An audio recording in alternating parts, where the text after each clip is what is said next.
Stand by to launch FanStream Sports. 3, 2, 1. Let's start. Hello, sports fans. Welcome to FanStream Sports. Nothing but pure sports. This is the JP Show. JP, it's so good to hear you back on the air. Stand by. Now, here's JP. All right, welcome into another Tuesday edition of the JP Peterson Show on this holiday week. We're working hard for you this week. Hope you guys are taking some time off, enjoying the chilly weather. Man, I literally, this is how bad I am as a Florida boy, a lifelong cracker. I literally went out and started my car early this morning so I could get the heated seats going and the car warmed up. I don't think you should do that anymore.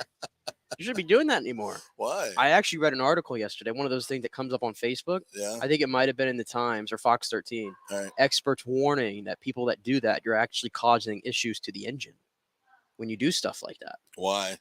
I didn't read the article. I read the headline. Okay, Oh, headline reader. There you go. There you go. But That's for what somebody cost as you who has had that car cost issues you. lately, I don't know. What could possibly be the problem? I don't know. I got to read the article. You got to read the article. I got to read the article. Not What- just the what's- headline. I know this. What's bad is jumping in your car ice cold and then driving away. That's definitely bad. You need to let the car warm Like up I a do. little bit. Yeah, that's bad. I know that without a fact. Absolutely fact. That's bad because your engine block needs to heat up a little bit before you start revving it up. So I don't know how to. Sounds like some corporate media BS. But anyway, we got a great show for you here today, folks. This is a show. Like, this is a Christmas present of a show. Sal Palantonio is going to join us at 10:30 to talk some Buccaneers and some Eagles and the rest of the NFL. What a weird NFL year it has been. I mean, this is one of the strangest years in the NFL. So we're going to talk a lot with Sal Pal about that because Scott Reynolds is going to join us at 11:15, and we'll hit the Bucs really, really hard with Scott and TJ Reeves at 11:35. So we got a lot of great guests for you. Brady did his podcast last night, the Let's Go podcast. There were some interesting things on there, I thought, as well, on his well-sponsored podcast, much more in depth than the minute 47 that he gave the media after the game the other night. But it was Christmas, so, I understand. And we got some Gronk sound for you he was on Kay Adams' show talking about coming back and what's wrong with the Bucs. So we'll get that. We got the Leonard Fournette story, which we hit on yesterday.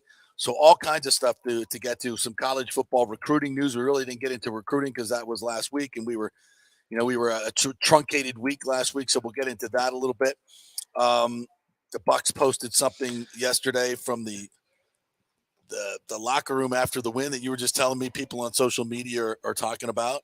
I haven't seen it yet, so I'm going to do like when we play it, I'll give you my real time. And one more reaction. thing. And one more thing to add to this Yeah. this lineup today. What? He was here. Who was here? He was here this weekend.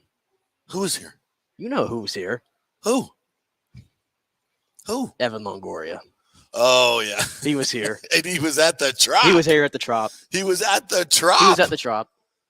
And we should have put in a force field around him and forced him to sign a contract before he left. Well, he was here to enjoy something that the Trop actually does well. Host the Christmas lights party.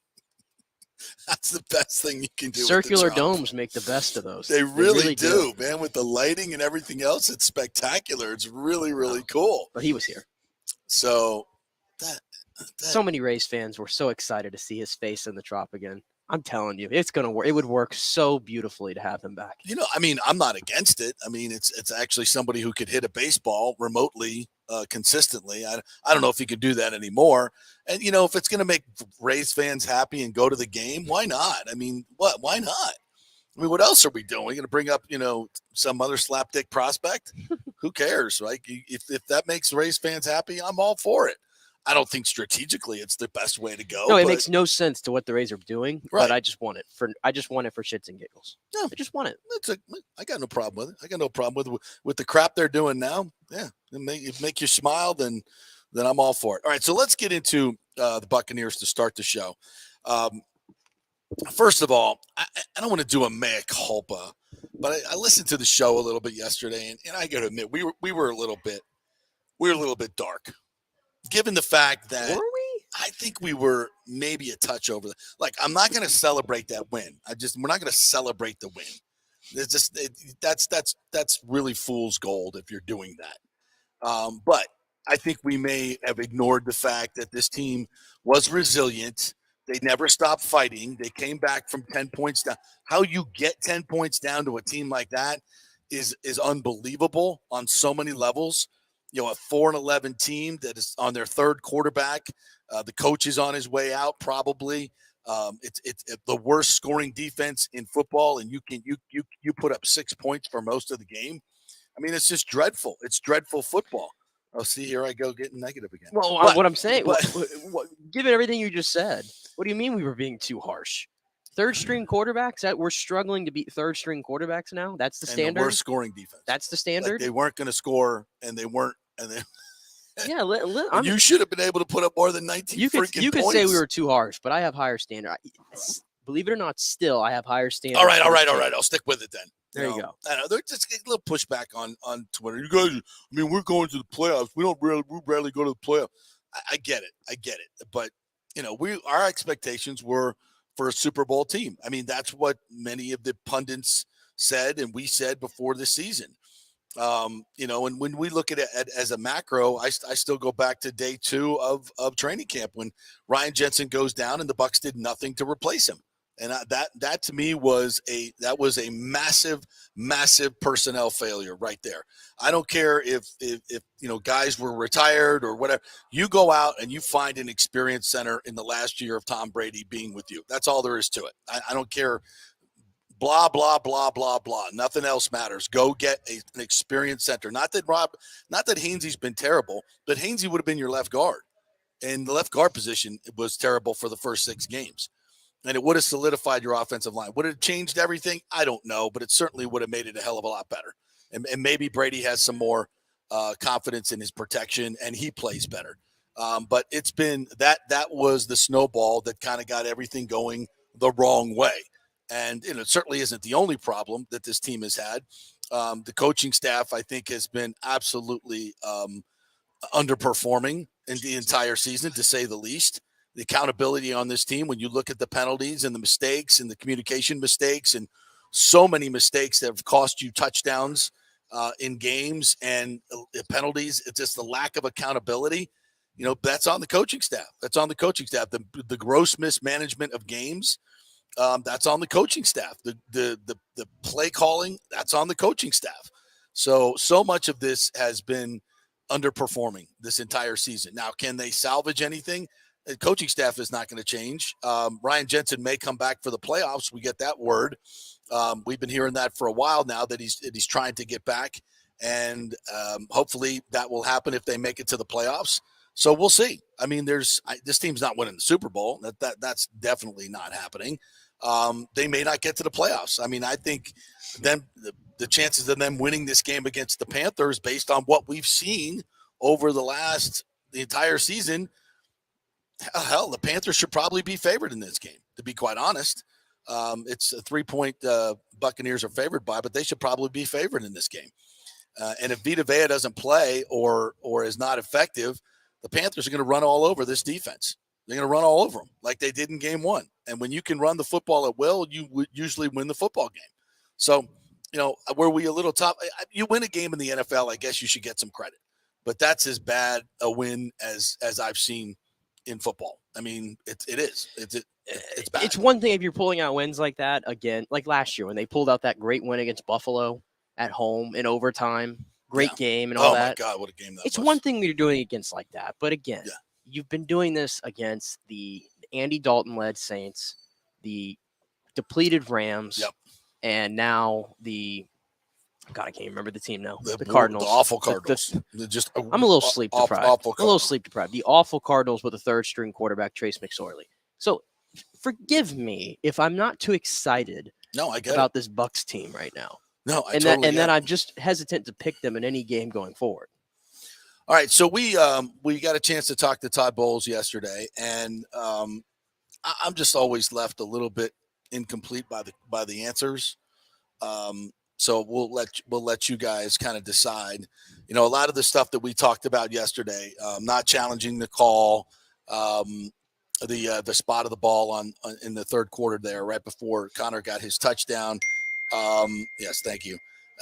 There was the misuse of Rashad White in the football game, as Leonard Fournette revealed yesterday. He's playing with a Liz Frank injury.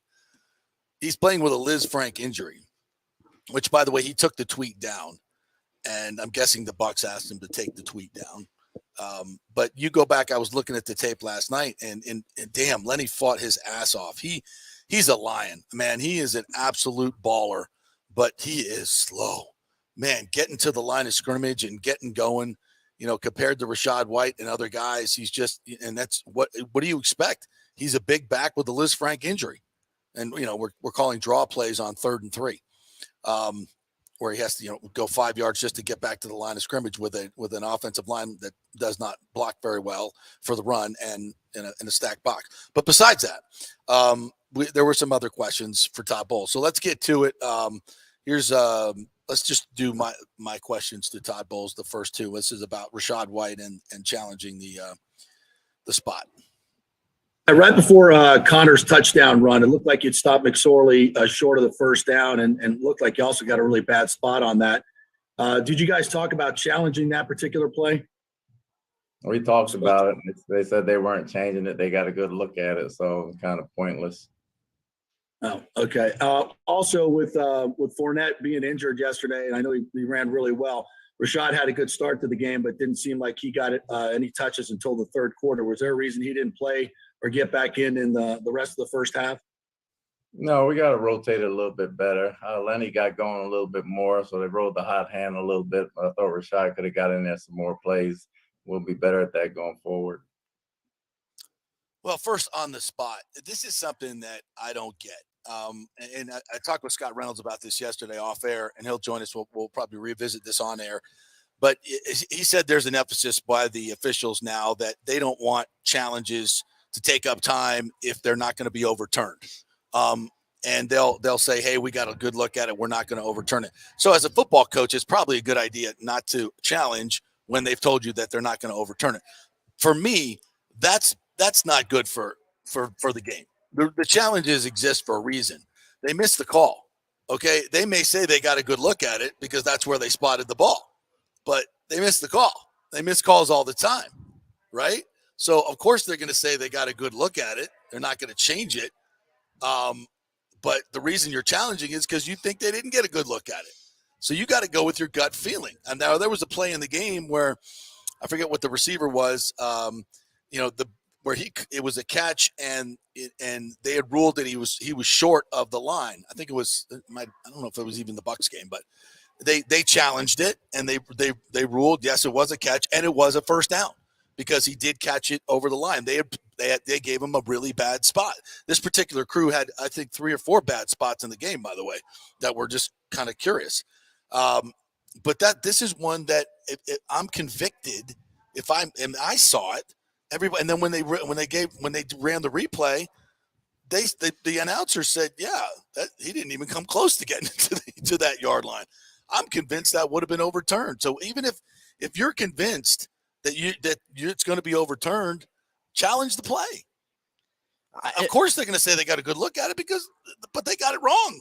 That's the whole point of challenging, isn't it? I guess I just don't get the protocol there. We want to. I get it. They want to speed up the games. You don't want challenges to take up time, but if you're going to allow teams to challenge, you're going to give them 2 challenges a game or whatever it is. Like, I don't know. I just don't like that protocol. No, of just saying we're not going to look at it because we think we got it 100% right. Well, so we're just not going to look at it. If you challenge it, they have to because look at it. But what they're telling you is, hey, don't waste your time and don't waste your challenge. Yeah, but it's like you already challenge every single score already. Right. Like, even if they're like the most obvious ones, it's just, I don't know. It's just a little too ticky-tacky for me. Yeah. The rule itself. And I understand, why Todd did it. If they tell you they got a good look at it. Because it happened earlier in the year on a play that we were kind of shouting and screaming, why aren't you challenging? Why aren't you challenging? And then he said after the game, well, they told me that I was going to lose that challenge. Yeah, I don't get that. I don't get that. Or is that, I hate to say it, is that just an excuse for Bowles saying that we missed the challenge? No. Because it went kind of quick. I get it. But you got to go with your gut there. Yeah. And that's a huge play.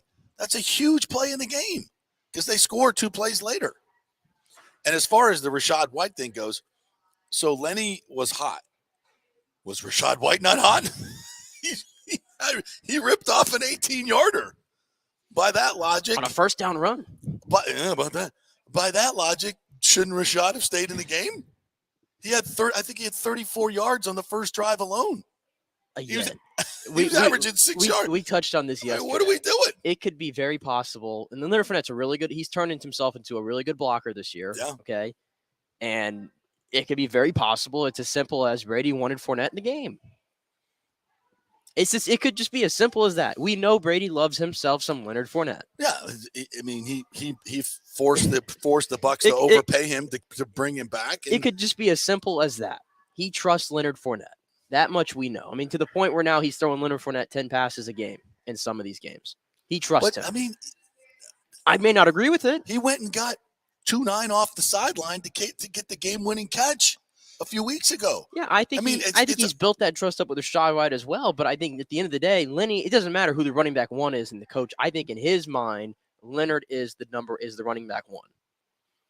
And I think the blocking thing's a real thing. Well, once again, you scored 6 points against the worst scoring defense. And you can sit there and tell me it was a good game plan, but you can tell me all you want that Lenny played great. And he got 162 yards, 40 of it came on that screen, but that counts, right? And I'm not saying Lenny didn't play great, and he played great given that he had a Liz Frank injury, for God's sakes. I mean, the guy is just nails. Yeah, for people who aren't aware of the Liz Frank injury, you know who had a Liz Frank injury in camp this year? Who? Najee Harris. Yeah. And tell me how slow he looks the entire season. The entire season. Levante David had one last year, missed 3 games, and was about 50-60% in the playoffs. I mean, it's a devastating injury. It's a devastating injury, and he hasn't been on the injury report, so maybe – maybe that was a little bit of a fabrication by Leonard. I don't know. I mean, how serious is the Liz Frank injury? If it's a serious Liz Frank injury and he's running like that, he's superhuman. All the power to you. Superhuman. But whatever, you've got to. And I know Todd said we've got to do it better. Well, why can't you do it better in the game? I mean, why? I mean, we hear this all the time. We got to be better. Why can't you react to what's going on in the game? He was clearly the better player. And when the other guy's injured, for God's sakes, and I know that Lenny put up some numbers, but look how many he got 29 touches and he got 162 yards. I mean, is that tremendous efficiency? I mean, it's 5.58 a play. Yeah.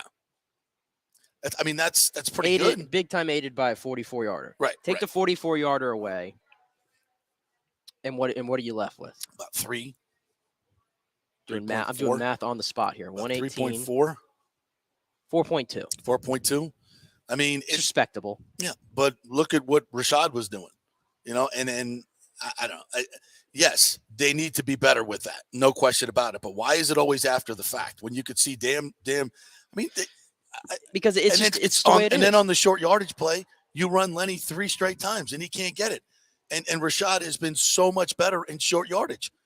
But we're not allowed to substitute. But JP, Byron Leftwich told us about 7 weeks ago that it doesn't matter those numbers. They think that every play is independent, and we just didn't block it well on those plays. We blocked it better when Rachaad was there. That's how it works. Oh, there's no such thing as guys having strengths at certain things and having weaknesses at other things. Oh, okay. Because I kind of thought that was the essence of coaching. I thought so too. Getting taking a guy's talents and maximizing those talents and using those to the best effect at the opportune time. No, Byron told us already how they operate. Okay, all right, good. 10-4 on that. Let's do play number 1, 2 from Bowles. This is a little bit more on the 2 running back system with Rachaad and Leonard Fournette. Well, Lenny's a true pro. He understood it. He knows Rachaad's up and coming. He knows he has a lot to offer as well. Really doesn't matter who starts for us between the two. It's about who gets hot during the game and then who makes the plays. So he's a team player, and we're happy he is. And that's the other thing. Rachaad White started the game. So you would think that he would get the majority of the reps. But anyway. All right, let's talk about the offensive line, which is going to be an issue. Right now, Donovan Smith obviously was inactive last week. You lose Josh Wells. Brandon Walton had, let's just say, not the best game ever. No, not really good at left tackle. Tristan Wirfs limped off the field, and I got to ask, would it have been better to save Tristan Wirfs for next week? Because frankly, the Panthers game is the only game that really counts. I mean, you could have waited a week. Well, and I don't know. The bothering part here is it's like even the initial injury to Tristan Wirfs, it was a freak injury. Like someone just fell on his leg. Right. And a play that was happening like to the right of him, or left him rather. And it was the same thing in this play. I haven't seen the exact play, but I know that Bowles said that somebody fell on him again. Yeah. And that's what re-aggravated. That's the most frustrating part, right? It's got to be, yeah. It's got to be the most frustrating part. But yeah, I was telling you, like, envision a scenario where Donovan Smith is not playing. Yeah. And Tristan Wirfs is not playing in a must-win game. And you're rolling out Brandon Walton and your boy Luke Gedeke playing right tackle.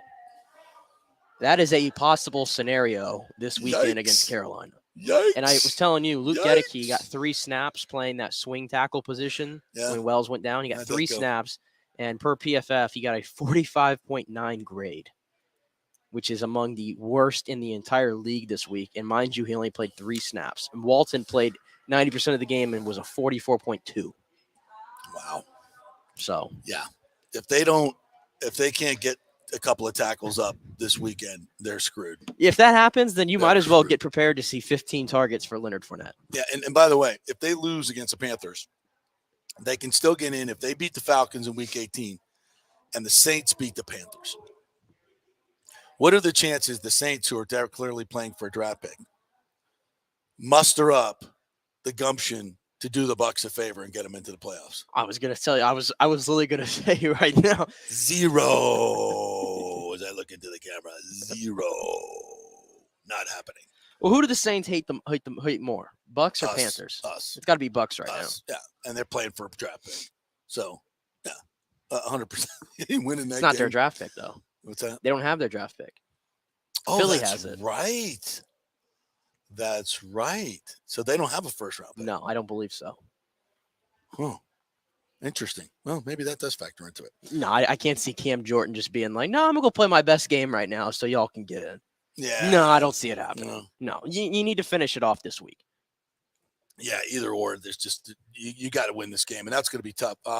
Let's play number 6. Talking about Bowles and Smith. Smith and Wirfs being banged up. Hopefully Donovan returns. Tristan re-aggravated it towards the end of the game. I think somebody fell on the back of it. Again, we'll get the reports later when he comes in and see how it is. But anytime you lose one and then you have one out and then you may lose another one, it's always concerning. Yeah, it's concerning. It's concerning. And it might decide this game, to be honest with you. We're already like trying to figure out ways the Bucs can win this game to begin with. But if you take out those 2 guys, what? Brian Burns and all these other guys, how's that going to work? Well, and not only that, you've got obviously a Panthers defense that's going to have about 12 guys within 5 yards of the line of scrimmage because Brady's going to be getting that ball out so quick. It's going to be screen city. Yeah. It's going to be check downs to Leonard Fournette and Rachaad White all day. That's what it's going to be. Yeah. What they are going to have to do is hit a couple of big plays deep where Brady just gets the ball and chucks it up before anybody can get to him. One of those. When's the last deep ball the Bucs have hit? Cool. I don't know. I mean, with a penalty or without a penalty? Without one. I don't know. It's been a while. It's been a long. God, how long has it been? Yeah. Oh, this is a good point, by the way, by Jeremy Lowe. Going back to the Saints real quick, I forgot the Saints are still in the playoff hunt. Actually, they're still in it because they beat. So if we lose out, that's right, and the Saints beat the Panthers, and the Saints get in. Yeah, but if the Saints, if the Saints lose this week, who do they got this week? The Saints? Yeah, I'm not sure. If the Saints lose this week, they'll have nothing to play for. Correct, I believe so. So that could also factor into it. Whatever, go win. They got the Eagles this week. They got the Eagles this week. Yeah. Oh, they're getting spanked. Even with Gardner Minshew playing, they'll get spanked. All right, let's get to a little Brady, shall we? Tom Brady on his well-sponsored podcast last night, where we get full and complete answers. This was a question on the Let's Go podcast from the great Jim Gray about how can the Bucs correct their mistakes. I'd like to know that too. I think there's such high expectations, for every time we take the field, and I'm cool with that. I think we're all, we have a lot of talented players, done some great things in the league, and I think for us, it's just about believing in each other, trusting one another to do their job, and then ultimately making the plays when it comes their way, like we did there in the fourth quarter. We had a lot of great plays in the fourth quarter. We trusted the protection. I trusted the routes. I made good quality throws. Guys came up with big catches in tight coverage. So, we believe we're capable of making those plays. How we do that over 4 quarters. We played Cincinnati 2 weeks ago. We played great first half football, and then, just handed them the game in the second half with 5 turnovers. And this game, they got a couple turnovers, made a couple good plays, and but we found a way to come back down 10 on the road in the NFL, which is pretty tough to do.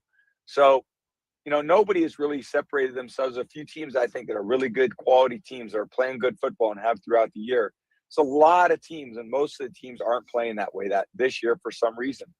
And, speaks to a lot of different things in the NFL, but all these games are close. They're going to come down to just a few plays at the end, and whether you win it 6-3 or 34-31, you're at the end of the day, you're just trying to score more than the other team. And I'm glad we did that yesterday. I thought it was interesting where he said, I trusted the protection, trusted the routes, where earlier in the game, he did not trust the route of Mike Evans, and he double cocked it and threw late and got picked off. And that was on him. And I have definitely seen in the last few weeks, Brady taking more personal responsibility for his mistakes publicly. And I think that's a good thing. And I think earlier in the season, there wasn't a lot of that, and I think it's a bad thing. Yeah, and I've been kind of saying, I think there's times this year where he should have trusted his protection just a little bit more. Yeah. And then I came across this, and this was before the Arizona game where they kind of got whipped a little bit, especially early on. And I was a little surprised by this. So, again, Pro Football Focus, you either believe in it, you don't, whatever. It's still a subjective call when they grade the tape. Yes, but these are numbers, but they're not. I thought this was numbers. Interesting, though. They had the Bucs tied with the Eagles after the week prior against Cincinnati as the best pass blocking efficiency team in the entire league. Wow. With the Eagles. Wow. And this was entering the game. And then, you know what? They always put the grades up on Sunday Night Football, and I looked at it. And Nick Leverett, 8th best left guard. Robert Hainsey, 11th best center. Shaq Mason, 11th best right guard. Tristan Wirfs, best right tackle. Yeah. I mean, you kind of look at it like that. I know our eyes may tell different things, and again, I'm not claiming that I'm paying attention to all the offensive line play around the league. It might just be this erratic this season. That wouldn't surprise me. But I'm just saying, from their metrics, they have the Bucs right there with the Eagles from a pass blocking standpoint. Well, I think a lot of that has to do with the fact that, trusting your protection means that you're sitting back there, taking, 3.5 seconds to let the route develop. Correct. Whereas, and now look at who gets rid of the ball fastest in the NFL. It's Tom Brady. Yeah. So when he gets rid of the ball and doesn't get touched, what do those linemen get? They get a positive grade. Yeah. Right. But if he's throwing it early and throwing nothing but short passes because he doesn't trust his protection, see, this is how the numbers get skewed. Yeah. See, we watch the games. We actually watch the games, and we see Brady getting rid of the ball too quick. Correct. Too quick. And not trusting his protection, and them calling plays that don't need the offensive lineman to hold up for the entire 3.5 second count, right? Mm-hmm. So we see where the issues are. In key moments of the game is Brady under pressure. And so I think that's where a lot of these grading systems don't really jive with what's happening. But again, that's on Brady. If Brady's not trusting his protection and his protection is that good, they should be getting the ball down the field more, and they're not. So why not? He's not trusting the protection. He's not trusting the routes. So he's dumping it off early or missing guys. Mm-hmm. And that's what we're seeing. All right. And again, that's not just on Brady. That's him. There's a reason he doesn't trust his protection, because he knows that most of the time he's not going to get 3.5 seconds to throw the football. So that's the difference. All right, we'll take a quick break, and when we come back, Sal Paolantonio is going to join us from ESPN. We'll talk some Buccaneers. We'll talk some Eagles. We'll talk some NFL with the best in the business, ESPN Sal Paolantonio. We're brought to you by Emerging Investigations, emerginginv.com, the best private investigation agency in all of Tampa Bay. If you have any issues in that regard, go to emerginginv.com, their website, and set up a free consultation with them. Also by the Jeeves Law Group, JEEVES lawgroup.com. They remind you, do not drink and drive during the holiday season. The Wolfpacks are out there waiting for you. It's not a good idea anyway, but if it does happen, you know who to call, the Jeeves Law Group. Back in 3 with Sal Palantonio. Stay with us. JP here for the Jeeves Law Group. I've known Scott Jeeves for quite some time, and he's just like us, a huge college football fan. He loves his Gators. In fact, he sponsors our Gator Report every Thursday at 11 o'clock with Scott Carter from FloridaGators.com. But he's not just another PI attorney. He is a ferocious advocate for his clients. Scott Jeeves is a board-certified civil trial lawyer and a certified circuit court mediator practicing in Tampa Bay for over 30 years. He is an AV preeminent rated civil trial lawyer and certified circuit court mediator. Folks, these designations are not just given out. They're given only to the best trial attorneys. But more than anything, Scott takes these cases personally. I've heard it from his clients. He's a fighter you want on your side. Insurance companies hate it when they see you're represented by Jeeves. He's just different. 727-894-2929 or go to JeevesLawGroup.com. That's JEEVES lawgroup.com and tell them JP sent you. Guys, let me tell you about Bay Area Modern Medical Center.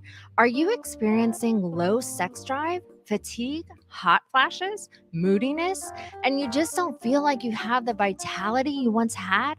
You're not just getting old, it's likely low testosterone. Studies over the last 20 years show a shocking decline in younger males aged 16 to 39. Older men have seen a sharp decline as well. Do something about it. Go see my friend Christopher Lugo at Bay Area Modern Medicine. Testosterone replacement is not a frivolous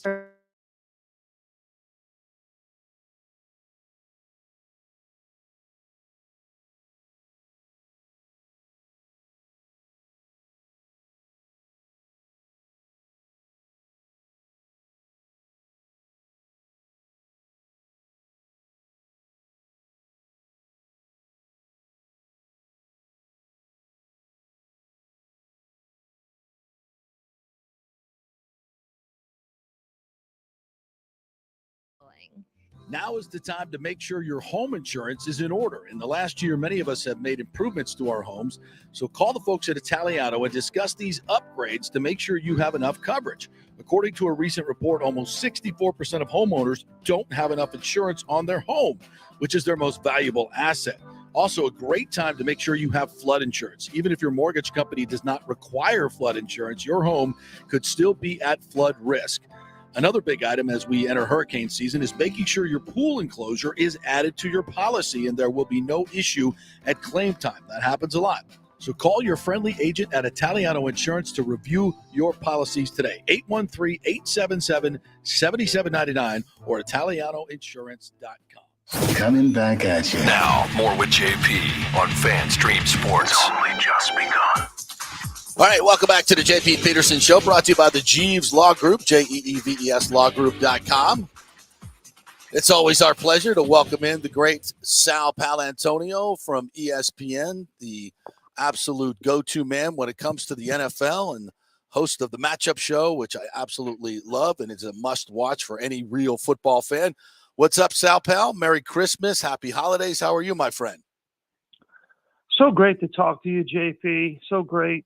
Happy holidays to you and your family and all your listeners. This is great to be on the show with you. You're the best, man. Really appreciate it. Man, are you having fun covering these 13-2 Philadelphia Eagles? It's getting a little dicey with some injuries, but this has been one hell of a year for them with the addition of A.J. Brown, Devontae Smith, Miles Sanders running for 1,000. Jalen Hurts looks like the MVP. What the heck, man? This is one hell of a football team. Yeah, you're right about the getting dicey part. I think they're limping to the finish line here, losing the best tackle in football in Lane Johnson for a couple of weeks, and he's got an abdominal injury that, for a big man is tough to come back from, especially at an offensive line position or defensive line position. So that's a huge, huge loss. But remember, in their Super Bowl run in 2017, they lost left tackle Jason Peters. Right. Still, it's hard to lose a guy like Lane Johnson. Their slot corner, Avonte Maddox, is now out with a toe injury. He's a smaller guy and he gets injured a lot. But they do depend on him a lot, especially with Gardner Johnson still out at the safety position. So they'll limp into the finish line for sure. Got the Saints this week, and the Vegas line of 5.5, Eagles by 5.5 screams a Saints line for sure. That line screams that Jalen Hurts is not playing in this game. That is for sure. What do you sense is, it's a shoulder injury. I saw the play where he landed on it. I mean, the word on it has been, okay, we're sitting him out, but how serious is the injury, you think? Well, a shoulder sprain by definition means there's a tear in the ligament that connects the collarbone to the clavicle and the sternum. Wow. And anybody who's had any kind of tear, whether it's big or small, especially if you're a football player who has to throw the football with his right arm 20, 30, 40, 50 yards downfield, that's an issue. Yes. And you have to let it heal, right, JP? Because we've seen lots of players, Baker Mayfield recently last year, Chad Pennington with the Jets, where the shoulder was not allowed to heal properly, and it kept cropping up as an issue. So the only way to listen, we've all had hamstring tears in our, amateur sports careers, and we know that the doctor always says you got to rest it. There's really nothing you can do. You got ice in the beginning, but you really got to rest it. Well, Gardner Minshew did okay, but you got to have Jalen Hurts is what drives this team, right? If they don't have him at 100% in the playoffs, can they make it? Can they make it all the way to the Super Bowl? What do you think? I believe that there are right now 6 teams out there that are legitimate Super Bowl contenders, and the Eagles are one of them. I got 6 right now that are legitimate Super Bowl contenders. All right, Eagles, and even with Gardner Minshew, I think they are. The only 2 losses they had were Monday Night Football, Washington. 8 weeks ago when they had 4 turnovers, and then they had 4 turnovers against Dallas. I was just reading. I keep a football journal where I write in my journal every week the top things about everybody, every team that I want to make sure that I'm figuring out going forward. And I wrote after they lost to Washington, the only team that can beat the Eagles is the Eagles. Yeah. Because they had those 4 turnovers, and they had 4 against Dallas, 2 in the last 5 minutes of the game. Hey, JP, come on. We've been around the NFL long enough to know you can't have 4 turnovers on the road, at home. Doesn't matter if you're playing on the Walt Whitman Bridge, you're playing, you're playing on the Causeway going out to Clearwater. I don't care what it is, man. You can't have 4 turnovers wherever you're playing. Playing in the backyard, if you turn the ball over, you're going to lose the game for it. If you have 4 turnovers. I don't know. I had a pretty big advantage when I was a kid. I could turn it over 4 times, but I was twice the size of everybody else, so I just ran over them. But you can't do that in the NFL anymore. So, well, I'm interested. Who are your 6 teams? So you got Eagles, Kansas City, San Francisco, Buffalo. That's 3. Right. That's 4. Buffalo. All right. Dallas is 5. Oh, you're going to put Dallas in there. Okay. Yeah, and the Bengals 6. Yeah. Joe Burrow's just. And so on good. the outside, sort of, creeping around a little bit is Minnesota. But I don't trust Minnesota. No. And the rest of the teams that are, in the playoff mix, don't trust Miami. No. And the team down in Tampa, those Buccaneers with Tom Brady, they're such an imbalanced team. No. They're very hard to figure out. I mean, I just the design of that offense, JP, is just so flawed. You have a 45-year-old man throwing 671 pass attempts. You add the sacks, and you got almost 700 pass dropbacks for a 45-year-old guy. The design and approach is just flawed from the get-go when you ask that aged quarterback to do that much. Now, they got a lot of big numbers. I mean, Godwin's got 125 catches, 126 catches. Mike Evans is over 100 catches. Yep. And you got 2 guys approaching 1,000 yards, but geez, as a team, you only have 1,100 yards rushing, which is, just an incredible imbalance offensively, especially when your defense hasn't been that good this year. So,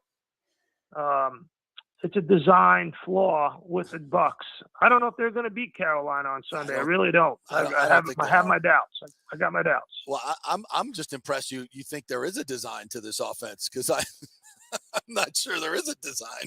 It's just been so awful, and I think they try to think as the game goes along, they just call plays. It's the most.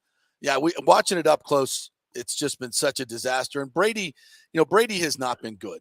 And it's not all his fault, obviously. The offensive line, even though, we were just talking about PFF grading them out as the second best, passing blocking team. Watch the games, and Brady is getting the ball out. No, the ball quick. comes out so fast. Yeah, that's the thing. Exactly. Yeah. You got great pass block win rate if your quarterback's getting rid of the ball like Tom Brady has over the years. He made everybody's offensive line better. Yeah. Yeah, but when you look at this team? He put a lot of offensive linemen in the Pro Bowl, JP. He put a lot of offensive linemen in the Pro Bowl, no question. Yeah, I mean, if you have to block somebody for 1.7 seconds, you just pretty much got to get in the way, and you'll get a win rate there. No question. You are exactly right, my brother. No question about it. Yeah, and that's the thing. At this point of the season, and probably 3 or 4 games into the season, everybody figured that out. And they've compressed their defenses, and now all the, you tried to run these wide receiver screens, they're not working anymore. The screen plays aren't working anymore. The 1 yard, the 3-4 yard throws aren't working anymore because the defense is so compressed now. And Brady's been really bad on the deep ball. I don't know if it's something going on with his shoulder, if it's just age or whatever it is, Sal, but his accuracy is so much different this year than it was the past 2 years. Is that what you're seeing? I see bad timing, bad accuracy, poor route running, bad chemistry. You name it, it's all there. But the volume is too high. Yeah. The volume is too high. Your proficiency will go up if your volume goes down. That's the bottom line. And, points scored per game per team are at a 5-year low. And, it's really hit the Bucs really hard. I mean, you look at the teams that are in the postseason hunt right now. The Bucs are minus 38 in point differential, minus 38, and they're in the postseason. Vikings are only plus 5. Yeah. The Giants are minus 28. The Commanders are minus 28. They're both in the postseason. Los Angeles Chargers punched their ticket last night. They're minus 11 in the point differential. Tennessee's minus 43. Miami Dolphins, they're in the playoff hunt right now. They're minus 5 in the point differential. It's hard to score points in the NFL when you don't have consistent quarterback play. Is that what you think it is? Is it mostly the quarterback play right now, or is there something else going on in the league? Well, for the second straight season, JP, here's a number to throw out there that I got from ESPN Stats and Information yesterday afternoon. For the second straight season, we've had 60 different quarterbacks start an NFL game. That's the first time that's happened in 25 years. Mm-hmm. So when you have that kind of upheaval and uncertainty at the quarterback position, points are going to go down. I know the league is concerned about it. They wonder if it's a 1 or 2 year anomaly based on the injuries and upheaval at the quarterback position. But the bottom line is when you have 60, and yesterday with Foles starting, it was 61. So Foles was the 61st different quarterback to start a game this year. And you saw how he did last night. Not well. And God, I hope if the league looks at this and says it's because of injury, I mean, we can't protect the quarterbacks anymore. It's getting ridiculous. These roughing the passer penalties, which are game-changing penalties in many instances, are just ridiculous. So what's the solution? Well, roughing the passer calls are actually down this year. It just happened they had a couple of big ones that looked real bad. So roughing the passer is down. I don't think they're doing enough to protect quarterbacks, and I don't think quarterbacks are doing enough to protect themselves, and I don't think coaches are doing enough to protect themselves. Look at all the running quarterbacks this year. Trey Lance, boom, goes down. Justin Fields, boom, goes down. Tua, boom, goes down twice. Jalen Hurts, he went down. Lamar Jackson went down. If you're a running quarterback in the NFL, the guys that protect themselves, like Mahomes, he's great at protecting themselves. Yes. Even Daniel Jones is considered a running quarterback. He's got a lot of rushing attempts. He does a good job of protecting himself. You have to protect yourself in the NFL. Niners are on their third quarterback, right? Yep. It's a pandemic. It's an endemic right now. Sal Palantonio joining us here. How much of the Bucs issues are on the coaching staff? I mean, you know Bruce Arians well, and he obviously stepped away. You know Todd Bowles very well. I mean, from where I sit, watching how Todd has managed the games, and I love Todd as a human being. He's a great guy and an incredible defensive coordinator. But what I've seen this year is a lack of accountability for this team in terms of too many mistakes, too many penalties, critical penalties. The offensive play calling has been, as you talked about, the imbalance has been awful. How much of this is not just on Todd, but on Byron Leftwich and the coaching staff? Well, I think, you have to start with the coaching staff, right? Yeah. So here, let's look at big picture, right, JP? So they acquire Brady, and in 9 months during a pandemic, he does something that no one will ever do again. He transforms a team into his likeness, into his image, into what he wants, and carries them through a pandemic now to a Super Bowl title. What he accomplished will never be accomplished again, ever. Yeah. It was a tremendous athletic feat, of organizational feat, a tremendous.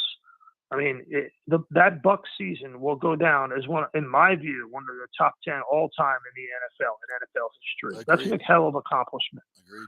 And, Todd Bowles had a major part of that. Yep. Major part of that in terms of what they did to Mahomes in that Super Bowl. So, injuries, age, you got a running back, Leonard Fournette, who announced yesterday he's playing with a Liz Franks injury. Yep. Godwin went down. Gronk retired. Tristan Wirfs has been on and off the field. Ryan Jensen. I think I was just about to say it, Yeah. and you beat me to it, but you're right. Sorry. The loss of Ryan Jensen cannot be overstated. Never that guy.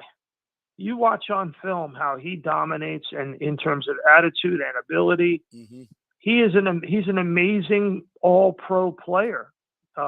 His viciousness, toughness, leadership on the field. Brady really relied on him a lot. Yeah. A lot. So you have a lot of things conspiring. I think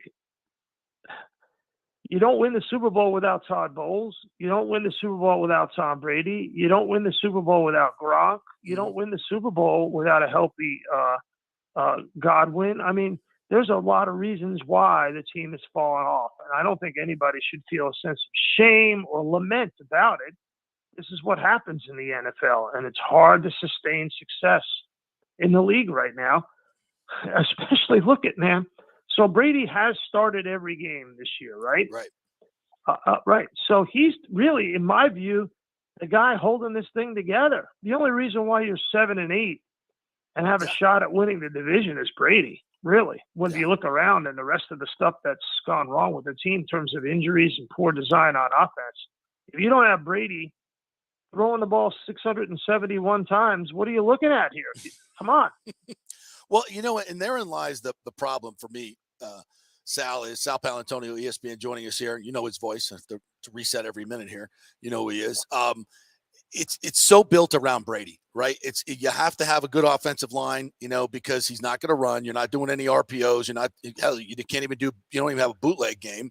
They know where he is. He's not moving. So you are constricted offensively to him reading the field and doing what he's done for 23 years. And that's dissecting the defense beforehand, knowing where he's going with the ball, beating you with his brain and his arm.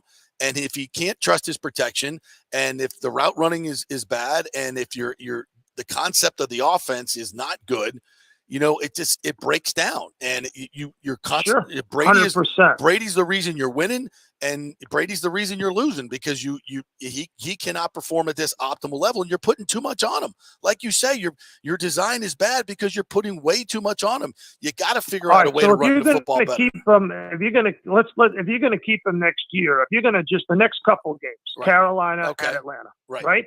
And then a wild card game, right? If you make it, the next couple of games, you got to line up heavy package and run the football. Well, they can't. You got to hand it off. They don't, but they can't do it when they line up heavy package. They can't move anybody. The interior of the line is undersized, or just not good enough. They just don't move anybody. And I think also everybody knows when they're running the football. It's not, whether there's tells and tendencies. You got to stay with it, man. You got to try to stay with it. The more you do it, the better you get at it. You look at it, man. They've scored 266 points this year. God. The Rams have scored more. The Bears have scored more. Everybody in their division is over 300 points. They're at 266. Yeah, this 266. Team, the Bucs. It's incredible. The Texans are almost. The Colts have scored 248. The Titans at 269. Yeah, I mean, it's just the Cleveland Browns have scored more points. Well, and that's where I say it's coaching. The Jets have scored more points. It's coaching and design. You got to score more points, man. You got to score more points, or you got to control the line of scrimmage in the next 3 games. So that's what's got to happen. And they're going to be without Tristan Wirfs maybe this week because he re-injured his leg, and we don't know if Donovan Smith's going to play. So you might be starting Luke Gedeke at right tackle and Brandon Walton at left tackle. That's why you got to put extra bodies on the field, and you got to have some design run plays with extra bodies on the field. And the thing is, you got to keep doing it until you're successful at it.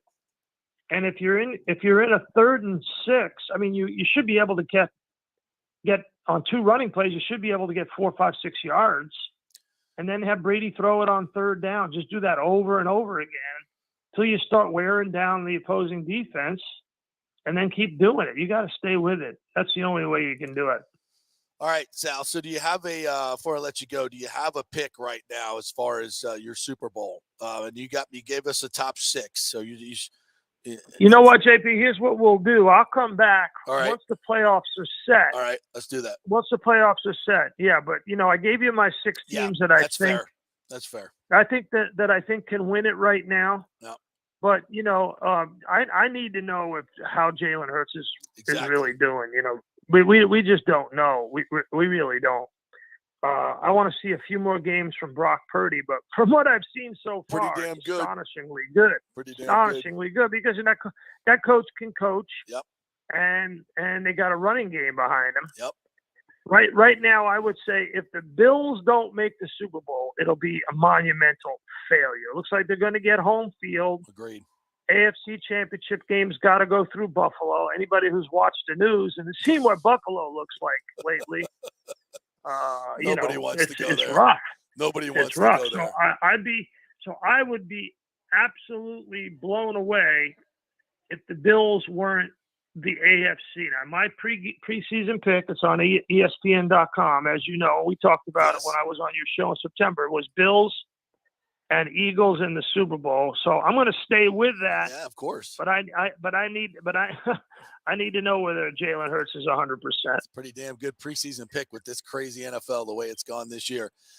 Sal, pal, thanks so much, my friend, for your time. Always really appreciate it. You're the best. Wish you and your family the best of holiday seasons, my friend. And we'll catch up first week of the playoffs with the Bucs in it. Just do me a favor. Just humor me. What's the temperature in Tampa right now? Because I'm actually in upstate New York visiting my granddaughters. I took a few minutes out playing Barbies to talk to JP in Tampa. It's a may I say a bone chilling, and I mean bone chilling 53. Oh, now you hurt me. Now you hurt me, brother. I went out and warmed up my car today. That's how cold it was. I had to warm up my car because it was in the high 40s this morning. It was 49 when I woke up, so I had to go warm up the car. That's brutal. All right, brother. Be good. I'll see you soon, I hope. We'll talk after this. We'll talk when the playoffs are about to start, all right? Sounds great. Go play Barbie. A lot more fun. I'll see you, man. Bye. All right. Oh, wow. Yeah, bone-chilling 53. It's a bone-chilling 53. I love talking to Sal, pal. He illuminates so much with just like it just makes it so easy and clear. Yeah. You know? Yeah. And honestly, like the point that he got me there was when he was talking about the point differentials around the league. And I haven't really looked at that. Now I knew scoring was down. Yeah. But it's just crazy, like the line that you can completely draw of the elite. Yeah. And then everybody else. Like there's 11 teams with a positive point differential. Look at the NFC. San Francisco's 145, Philadelphia's 137, Dallas is 131. And then there's a drop all the way to Minnesota, who's 5. And then everybody else is negative in point Holy differential. Crap. I mean, it's so You go crazy. from the Dallas is what? 131 is 3. And then Dallas. Minnesota's 5. And Minnesota has 12 wins. Whoa. They have 12 wins. They have 12 wins all by one score. It's an NFL record. That's insane. And the AFC is probably the same. The AFC has 7 teams over 500. Now the Patriots are 27 over, Plus 27, which is crazy. The Jets are 2. The Jaguars are 22. But yeah, the Bills. Jaguars are plus 22. The Jaguars are plus 22. Wow. And then the top is the Bills 157, Chiefs 106, Bengals 85, and the Ravens 49. There you go. That's the league right there. Yeah. Yep. And you notice his top 6 teams are the top 6 teams in point differential. And look how like the gap between those Yeah, teams and everybody else. Yeah. I mean, it looks It's clear. Like there's dramatic. only 6 teams that could probably win the Super Bowl. It's dramatic. And you know, it's interesting. Okay, so the Eagles have had tremendous quarterback play with Jalen Hurts, MVP level. Kansas City, tremendous quarterback play with Pat Mahomes. Cincinnati. San Francisco, they've had 3 quarterbacks. Yeah. And Brock Purdy's still killing it. And they have 145 point differential. Second in the Coaching league. and who's the GM there? John Lynch. John Lynch. And imagine how good that team would be if Shanahan wouldn't have talked Lynch into giving away all those picks to get the quarterback that has never played or rarely plays. Yep. That's my opinion, by the way. That's not fact. Buffalo, Josh Allen's played pretty well.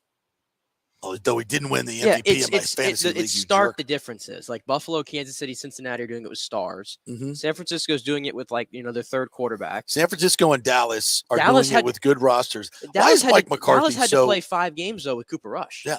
Why is Mike McCarthy so maligned? Is it just because he looks like a doofus? I think there's in-game and talks like a doofus I think sometimes. his weakness is like the in-game management thing, much like Todd Bowles. Yeah, like his big clock spots. management, That's where he's always kind of struggled. But and you can say, oh, he had Aaron Rodgers all those years, and I'm like, okay, well, they were in the playoffs every year and they're winning games. Let's come to Dallas and save the season where Dak got hurt and they had to work with we left Dallas. We left Dallas. You just lost to the Bucs, and you got dominated by the Bucs, by the way. Yeah. And Dak's like hurt. We thought maybe out for the season. We were like, oh, Dallas is done. Like their season is over. They beat the Bengals with Cooper Rush. Yeah, their season is over. Oh, wait a minute. Here we are, a little bit later on, and now Dallas is one of the 6 teams that has a shot.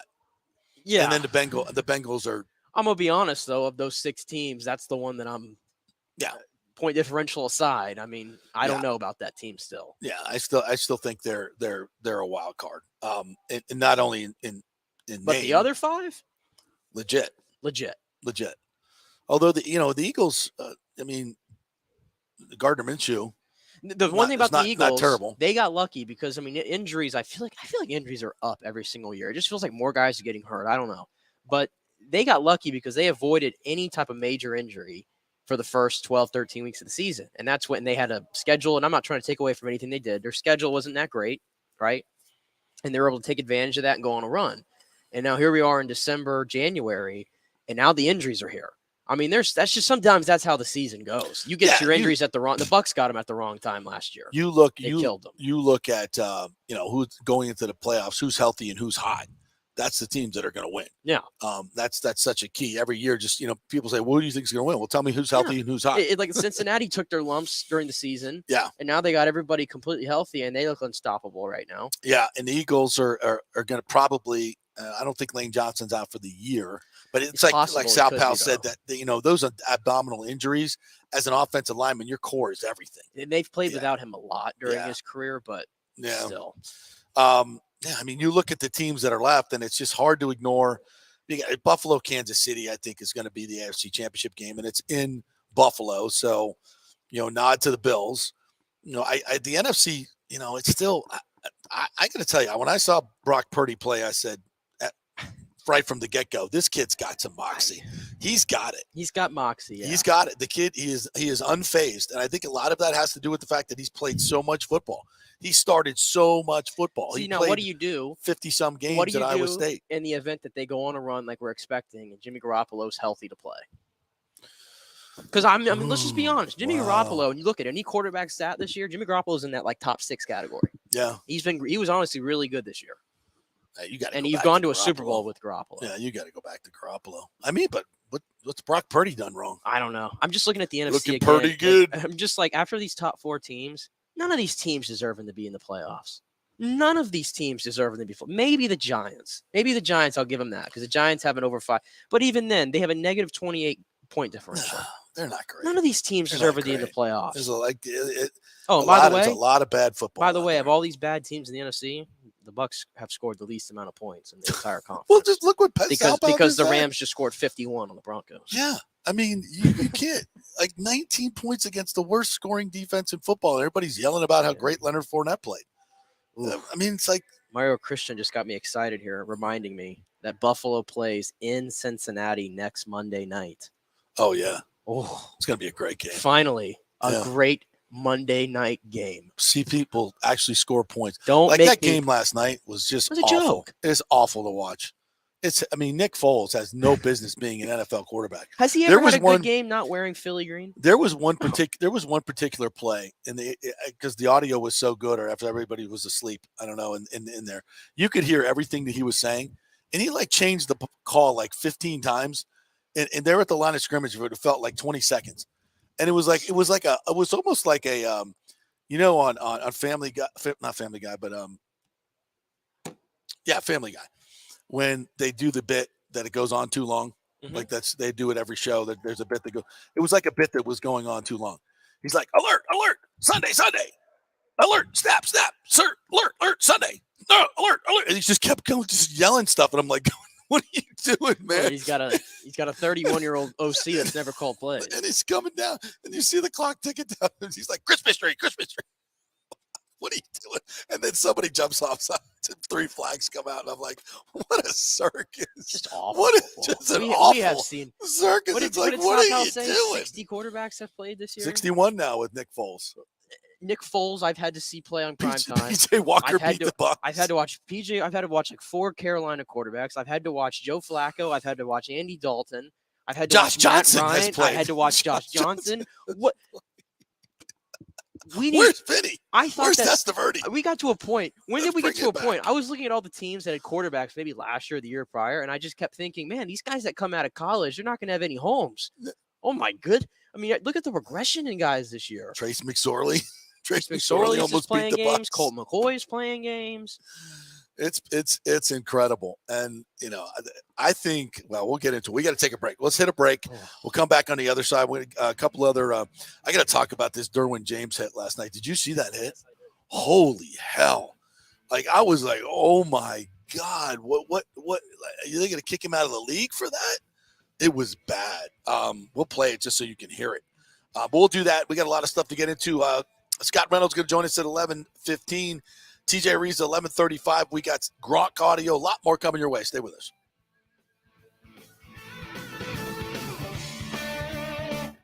Was your car totaled in an accident? Did your insurance company use Kelley Blue Book or NADA to appraise the value of your car? Chances are they didn't, and you got shorted maybe thousands of dollars. Call the Jeeves Law Group for a free case evaluation because your insurance company may still owe you money. 727-894-2929. It's a free call, so why not find out if you have a case? Insurance companies have been running this scam for a while, and most folks don't know if they've been shorted. Trust me. Scott Jeeves is a different kind of attorney, the kind insurance companies hate to go up against. He could recover thousands of dollars, so why not call? 727-894-2929 or go to JeevesLawGroup.com. That's JEEVES lawgroup.com and tell them JP sent you. JP here for Emerging Investigations, Tampa Bay's premier investigation agency. Do you suspect your spouse is cheating or involved in a divorce, that your spouse is hiding money, an ex-employee or current employee with suspicious behavior? Is there a criminal matter you need help with? If you need information you can count on, using the professionals at Emerging Investigations is a slam dunk. Emerging Investigations is a licensed and insured private investigation agency, family-owned. Emerging is your ideal resource to secure evidence and validation, allowing you to make informed decisions in life's biggest matters. Led by industry executive Brian D'Antonio, Emerging possesses the experience and resources to get needed results. Emerging Investigations maintains an excellent reputation as a premier investigation agency. They are known for results. You're not just hiring a PI, but an organized, dedicated team using state-of-the-art technology. Their proven investigative methods produce crucial information used in criminal cases, insurance fraud, and personal injury claims. Many local attorneys, industry agencies, and your concerned neighbors all count on Emerging Investigations. Just go to their website, emerginginv.com, or call 813-291-FACT. That's 813-291-FACT-3228. Get results you can trust in life's biggest matters. Emerging Investigations. Well, it's that time of year to renew or shop your health insurance provider, and you can get great health insurance for $20, $30, $50 a month. Just call 888-325-0605 to help navigate the health insurance marketplace. 1 out of 3 people in Florida are uncovered because they think they can't afford it. Not true. I made the call a couple of years ago, and they helped me get Blue Cross Blue Shield coverage, Florida Blue, for just $20 a month. Last year, it went up to $49. Oh, well. It all depends on your income and your family situation. It's a free call, 888-325-0605. They will ask for some income information. So if you have your tax returns available, that will be great, but you don't need it. They'll just answer some simple questions, and the highly trained reps will do the work for you to find out what your subsidy will be. 888-325-0605. And if you have a plan through your employer, you may be able to get it cheaper. It's a free call, so find out, folks. This has been a lifesaver for me and saved me thousands of dollars over the last few years, and you can choose your plan. It's a no-brainer. Find out. Make the free call. 888-325-0605. Get covered like me and thousands of others. 888-325-0605. Oh, oh, oh, Merry Christmas. Santa Claus here for the Golden Diamond Source. All right, it's JP. The holidays are the best time for engagements, right? And where better to get that special ring than the Golden Diamond Source? They have the largest selection of engagement rings in the country, a jewelry superstore with 30 times the inventory of any normal jeweler. So avoid all the mall madness and the parking and all that BS and stay local, right? With the Golden Diamond Source, Julie and Steve Weintraub are the family jewelers, and they'll treat you like family. And of course, they do so many great things in the community. I was just at their Hands Across the Bay, a charity event. So many people stepped up to give money for these women that have been victims of domestic abuse. It is something to behold when these women come forward and talk about what Julie and Steve have done for them. And the Golden Diamond Source funds Hands Across the Bay, and so many other great companies jump in. That's what it's all about, community, right? So let's keep it local for the holidays. If you want a perfect gift for the holidays, you should check out the unique and beautiful handcrafted jewelry from the Emilique and Julieve collections that feature fashion-forward gold, diamond, and gemstone jewelry. And don't forget, for the holidays only, 3 to 5 year interest-free financing. It's a no-brainer for the holidays. It's the Golden Diamond Source, 3800 Almerton Road, always online at theGoldenDiamondSource.com. Let's go. Right now, back to the show with JP on FanStream Sports.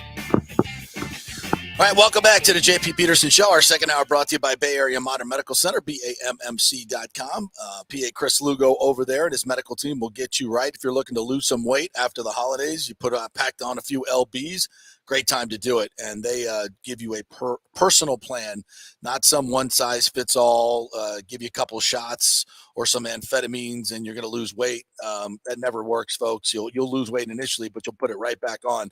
So get a medically personalized plan just for you. That's what they do at Bay Area Modern Medical Center. They'll spend time with you, find out what your blood work looks like, because everybody metabolizes food differently. You may have some food allergies. They're keeping you from losing weight. So go with the professional, medical, personal approach that they have at BAMMC, Bay Area Modern Medical Center, BAMMC.com. Tell them JP sent you.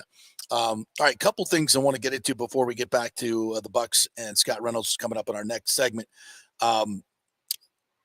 Signing day kind of came and went last week, and of course, we'll start with Florida State, who now has the number 1 portal class as they signed the top defensive tackle in the portal class, guy from Western Michigan, big old corn-fed buddy. So he's coming to Florida State. They have the 3 of the top 10 guys in the portal. Their high school class was ranked in the top 15. They got the 5-star receiver Hakeem Williams, and a lot of other really, really good players. So Mike Norvell, and I've heard some really interesting podcasts and conversations about who is what's more important now, the portal or high school recruiting. And I think there's a great case to be made for the portal because you can evaluate players at a college level. High school, it's still a crapshoot. You don't know if they're going to be able to adjust to college, the speed of college. But you're looking at tape of guys that are playing in the SEC, ACC, even places like Western Michigan. At least you got college tape you can turn on and watch them play against Ohio State and get a good feel for how they're going to play at the upper level of college football, and they can come in and make an immediate impact. So for me, I think the portal early on was like, you can, and it is a lot like free agency. You're getting some people's garbage. I get that, but if you're doing it right, you got a good chance to really change your team. And I think Florida State's the number 1. Oh, I think you look at USC too. USC did a hell of a job with the portal. Great example. Yeah. USC is a great example as well. They were in the championship hunt, but I think FSU within 2 years now is certainly in the ACC hunt next year, maybe even the national championship hunt.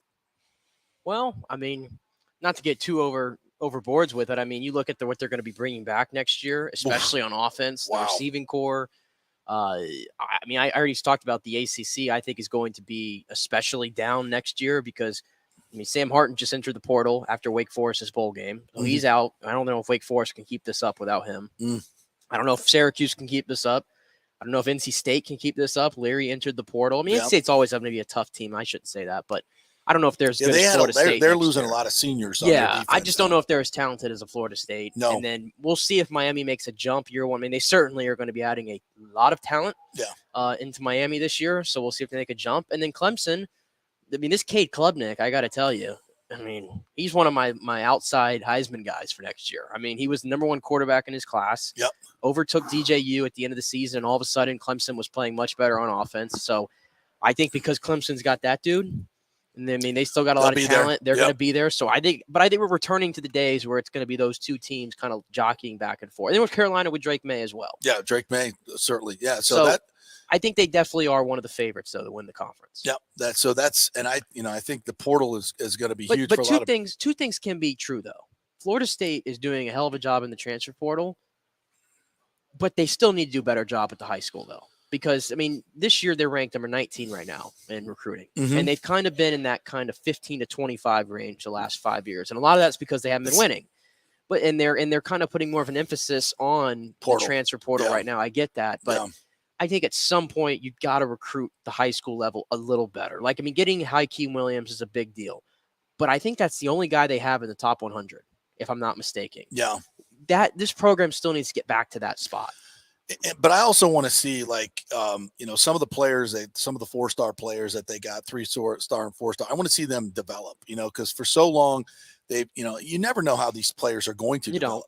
And so I got to see some of these, Armella and some of these other guys that were high school recruits come in and play because they're not going to play ahead of a transfer guy that's started 3 years for, Michigan State on the offensive line. It's just not.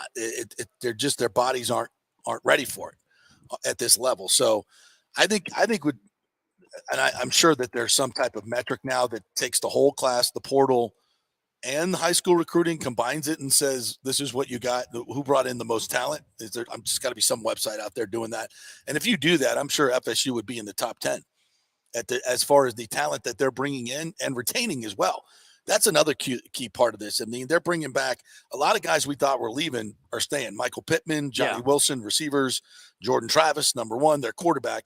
And I thought it was great what Jordan said, yesterday, basically, hey, we don't have any players sitting out for this bowl game. Yeah. Oklahoma has quite a few. Yeah. It's kind of, by the way, that number's gone from, I told you to take it at 7.5. Yeah. And now it's gone to 9.5. And I bet it's going to be over 10 pretty damn soon. FSU is going to roll Oklahoma in the Cheez-It Bowl on Friday. Make yourself some money Yeah, I saw like a lot of guys were speaking here. Dylan Gabriel, that's my big storyline because he's back in Orlando. Yeah. Mackenzie Milton, who they were together, and he's the reason why Gabriel came to UCF in the first place. They were back together, reunited yesterday, the Hawaii dude, so that's cool. Yeah. But yeah, on the recruiting thing, I mean, the rankings can be skewed a little bit because of that. I mean, I'll give you a good example because UCF's kind of in this boat. So UCF is 41st in the recruiting rankings. That's their highest ever. Mm-hmm. But they're probably higher because in transfer, they're top 5. Right. And they only have 14 recruits coming in, and that's the second fewest. High school recruits. That's the second fewest of any team in the top 50 behind Louisville. Yeah. So there's a difference right there. That's probably a top 25 class. Yeah, if you put absolutely. It all together. Yeah, exactly. So I think you got to combine the classes when you look at recruiting now because, it's just not just about high school kids because the portal is going to give you a more immediate impact, and I think a clearer impact as well. As far as how these guys can transfer to playing major college football. Yeah. We are seeing though, like the state of Florida obviously is a hotbed, and I think we're seeing that though with Miami. And Florida was what? Florida finished 10th right now, and Miami's 4th. So we're starting to see, and Florida State's in the top 20. So you're starting to see the big 3 at least kind of balance themselves out a little bit in this retain state. Some of that, yeah. And UCF, I just told you, is taking a lot of leaps, and USF is putting together a really good class. USF was 131st in recruiting when Alex Golesh took over. They got up to 93. I mean, and then they also have been bringing in a lot of really big transfer guys as well. So, I mean, they're doing what they can. Yeah, they're doing what they can. I think his coaching on the field and how they develop the players is going to be much more important, especially on the defensive side, which was just a disaster last year. All right, we'll take a quick break. When we come back, Scott Reynolds from Pewter Report will join us, and we'll hit on some of the key metrics that we saw from the Cardinals win and look ahead to the Panthers. Well, winner take all, the NFC South. Here it is. It's a playoff game. It's happening Sunday at 1 o'clock at Raymond James Stadium. That's what it is. So we'll talk about that with Scott Reynolds. We are brought to you by BAMMC.com, Bay Area Modern Medical Center, and the Jeeves Law Group, JEEVES lawgroup.com. If you have had your car totaled in an accident and did not get as much money as you think you should have, which is what the insurance company usually does, you have a case. Find out, make the call, free call to the Jeeves Law Group. Go to jeeveslawgroup.com, call them, and they will let you know if you have a case. Back with Scott Reynolds in 3 minutes. Stay with us. JP here for Italiano Insurance. If you've started a side hustle during COVID and the business has grown, well, you need business insurance because if you get sued, you could lose all your personal wealth if you're not properly protected. That's right. Your home, your savings, everything could go. So get protected now. Call the great agents at Italiano Insurance, 813-877-7799, and a real human will answer the phone and get you protected. If you haven't shopped your business insurance in a while, you could be overpaying by thousands. One customer had their golf buddy handling his business insurance, then called Italiano to shop it around, and they saved him $26,000 a year. Yeah, so call 813-877-7799 or go to ItalianoInsurance.com. Italiano Insurance, protecting all the pieces of your life for over 60 years. Attention, if you are home shopping or looking for a refinance, and even if you already have the approval letter, you must call my man Scott Fitzgerald at American Mortgage Services. Scott has a brand new program available in the greater Tampa Bay area called the Community Advantage Loan Program. Get this, no money down, no mortgage insurance, no points, no origination fee, purchase or refinance, and loan amounts up to $647,000. Now, there are some application requirements. It must be a single-family home, 1 unit, primary residence, and have a minimum 640 credit score. The program only applies to certain neighborhoods, so you have to call to find out if you qualify. So call Scott Fitzgerald at 813-294-7595 or email him at scott@amstampa.com. Now, even if you don't qualify for that program, Scott will shop your loan around, get you the best rates, and won't charge you the huge upfront fees. And if you've had issues with your bank calling you back, Scott will return calls immediately or at least the same day. 813-294-7595 or email him, scott@amstampa.com. Scott Fitzgerald, MLS 386722, American Mortgage Services, 1000 North Ashley Drive, Suite 1020, Tampa, Florida. Guys, let me tell you about Bay Area Modern Medical Center. Are you experiencing low sex drive, fatigue, hot flashes, moodiness, and you just don't feel like you have the vitality you once had? You're not just getting old, it's likely low testosterone. Studies over the last 20 years show a shocking decline in younger males aged 16 to 39. Older men have seen a sharp decline as well. Do something about it. Go see my friend Christopher Lugo at Bay Area Modern Medicine. Testosterone replacement is not a frivolous treatment. It takes a professional, targeted approach that focuses on total body wellness, vitality, and emotional stability. Not a one-size-fits-all approach like many clinics use. They will monitor your blood work and adjust your treatment as needed for optimal results. Call 844-977-3477 or go to BAMMC.com. Tell them JP sent you for priority scheduling. Ladies and gentlemen, let's rock. This is FanStream Sports with JP. All right, welcome back to the JP Peterson Show, brought to you by Bay Area Modern Medical Center and Italiano Insurance. Great time to get your insurance checkup at the end of the year, whether it's your home insurance, your auto insurance, life insurance, business insurance, especially. If you don't have business insurance and you started a side hustle during COVID or something, you got to get covered. Sometimes it can be really, really cheap, by the way. But you got to have it. Otherwise, you're putting your personal wealth at risk. So make sure you call Italiano Insurance and get that. 813-877-7799. All right, let's welcome in our good friend, Scott Reynolds from the Pewter Report, joining us now. What's up, Scotty? How are you, my friend? Doing good. How are you guys? Excellent, excellent. The Bucs get a big win in Arizona. It was less than inspiring, shall we say, against a 4-11 team on their third quarterback, looking for the end of the season. So much so that J.J. Watt just retired. Yeah. Just give me your take on. We were very, I have to admit, very negative about the Bucs' performance this past weekend. Yesterday on the show, we're trying to be a little bit more positive, but there's just not a whole lot of positives. It's just every week I come out of this going, man, what are the ridiculous coaching decisions that are made with personnel, with management of the game? How can you score 6 points for most of the game against the worst? I mean, all of it. Yeah. So maybe we should be pessimistic about the way they played. Yeah, I've just come to expect the disappointment, really. And I've almost, if I didn't have to cover the game, if I was just like a casual fan that was just watching it, I probably would find something better to do for 2.5 hours and then literally just like start watching with like 5 minutes left on the clock, because that's really where all the action is for the Buccaneers. If they're going to win the game, it's going to be in the last 5 minutes.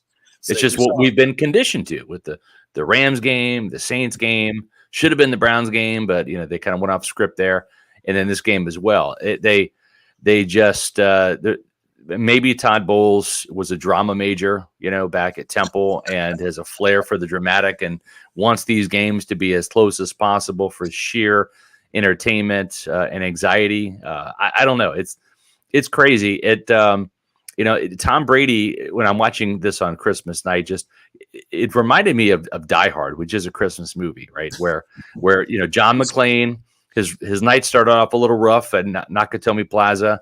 Tom Brady's night started off a little rough, right?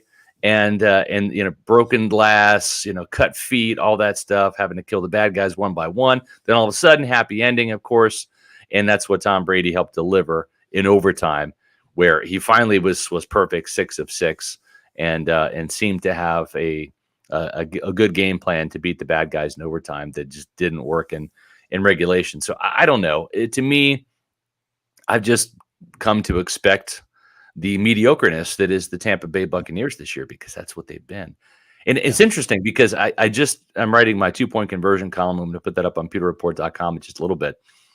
I thought the Buccaneers were a bad team this year, but really, I think they're a mediocre team. And the reason I say that is because you are what your record says you are. Now, I think the Buccaneers have played bad. Don't get me wrong. I'm not trying to get this team off the hook. But it's stunning how, and you guys know this because you don't have just tunnel vision on the Bucs like I do. You also watch the league and you commentate on the entire NFL. The NFL is set up for parity, right? They want a new division winner every year. They don't want the same top 5 draft picks to be the same teams every year. They love the Cinderella stories, the Bengals going to the Super Bowl last year, et cetera, right? So having said that, having said that, 11 out of the 16 teams in the NFC don't have winning records. And that includes the 7-1 Washington Commanders.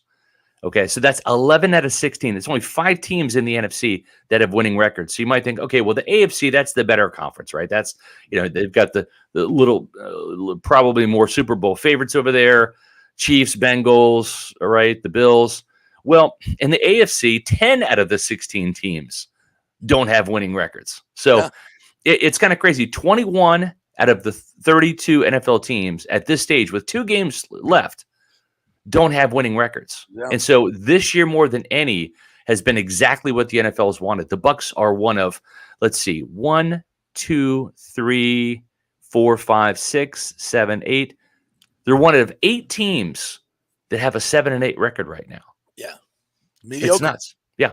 So there's only 5 teams at this stage of the game that have double-digit losses, right? You're looking at the 3-12 Bears, obviously, the Cardinals now at 4-11, the Rams at 5-10, the Colts now sitting at 4-10-1 after last night's loss, the Texans at 2-12-1, the worst team in the league, and then the Broncos at 4-11. Let's ride. So that's right. It's crazy because usually at this point in time, there's maybe 7-8 teams with double-digit losing records, right? And now you still have 2 divisions that clearly don't have their division champions because the teams at the top of their divisions, the 7-8 Buccaneers, the 6-9 Panthers, 6-9 Saints in the NFC South, and in the AFC South, it's the 7-8 Jaguars, the 7-8 Titans vying for that. So it's been a crazy league this year. Now, the Buccaneers, if they lose these next 2 games, they will be a bad team because they'll be 7-10. Yeah. Or they could kind of be a, better than good team, or I should say better than average team if they win out and go 9-8. Well, go ahead. Yeah, well, first off, I should have known better, by the way. I mean, the Bucs obviously have a flair for the dramatic, and I admit I fell asleep with 8 minutes left in the fourth quarter. Don't blame you. I went to my bed at like halftime, and I knew I was going to fall asleep. I mean, it'd been a day of seeing family members that I didn't want to see. You got some spiked eggnog. We get it. Yeah. And being around future in-laws. I mean, and then the Bucs. I mean, I just couldn't take it anymore. I don't blame you. So all I saw was sucky football. I'm right there with you, brother. I have to watch the game. I know, and that's my job. At 1 o'clock in the middle of the night. I mean, unfortunately, yes. That's about the time I woke up, by the way. Yes. That's about the time I woke up, by the way. And on my timeline, I see you and Matt Matera, and I'm like, "What are y'all doing at 1 o'clock in the morning?" And then I saw, the Bucs won. Yes, I couldn't believe it. But it went from a scary Christmas to a Merry Christmas, just like that. I guess so. But anyway, I mean, we've been obviously talking a lot about the Rachaad White, Leonard Fournette thing. I just saw you all just wrote an article up on a Pewter Report. Yeah. I don't know if there's a metric that supports that Leonard Fournette is a better blocker than Rachaad White. I don't know if he's actually not. Shows that he's a better pass catching back than Rachaad White. Yeah. And he reveals that he has a Lisfranc injury. So can you give me any logic of sorts at all why he's getting consistently 20 to 25 more snaps than Rachaad White? I wish I had Byron Leftwich. I was going to say, I wish we had our Byron Leftwich no logic gif that we could load up here because that's what I would play. No logic. Yeah, it's no logic. It really is. And there isn't really a rhyme or reason to it. I'm going to ask Byron about it on Thursday, but I already know what the answer is going to be. It's going to be nonsensical. So I'm prepared for that too. I don't have an explanation, right? I mean, here's the logical thing, right? He starts the game, Rachaad White does, right? And you reward the kid because this is his homecoming, right? He played at Arizona State. He played just down the street. And so you start him, he gets an 18-yard run on the first carry of the game for himself, and I thought he was going to have a big night. And I'm not faulting Lenny. Lenny did have his moments for sure, the angry runs, the 13-yard run or whatever it was to start the game for him. He had a 23-yarder, which was a season long, the 44-yard catch. But there's also what's called the opportunity cost equation. If you had scientifically teleported Rachaad White's body into Lenny's jersey on that catch and run, that's probably a touchdown because White has the speed to beat the angle and take it all the way. and Fournette didn't. So if everything's equal, if those are the same holes for Rachaad White that Leonard Fournette had, I dare to say that 23-yard run would have been longer. The 44-yard catch would have been longer. So there's some of that too. I don't want to take away what Lenny did, but I think that Rachaad White, given those circumstances, might have done it better. Well, just give him 29 touches that Lenny got. Yeah, and let's see what happens. I agree. Yeah, I think there's one time this year that he got 22 carries. That was against Seattle, Rachaad White, and he went for 105. Right. Yeah.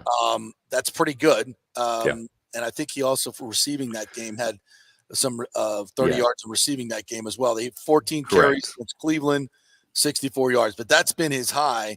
Well, the Bucs have only had 2 100-yard rushers. Lenny in week 1 against the Cowboys, and then against the Seahawks, it was Rachaad White. So in the league of what have you done for me lately, I'm going with the guy that maybe has produced the more recent 100-yard game. I don't know. Yeah, and it just, and Rachaad starts the game, does great, and then I asked, you were on the call yesterday, and I asked Bowles why he doesn't get a touch until late third quarter. He said because Lenny was hot. Well, Rachaad was pretty hot. Why did he Why did he ever come out of the game? He went to half your yards on your first drive were all Rachaad White. And he finishes with a better average, right? Which leads you to believe that, hey, given more carries, that average might have been maintained. So yeah, it's befuddling for sure. And I think the one thing about this.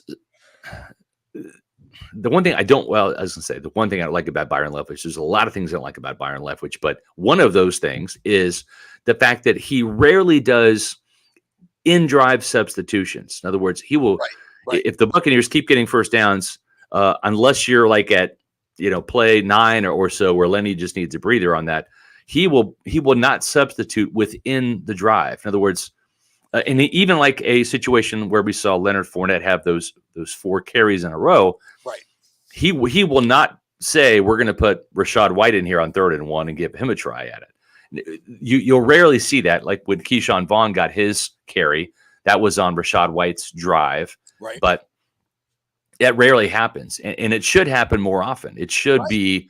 You shouldn't just be beholden to.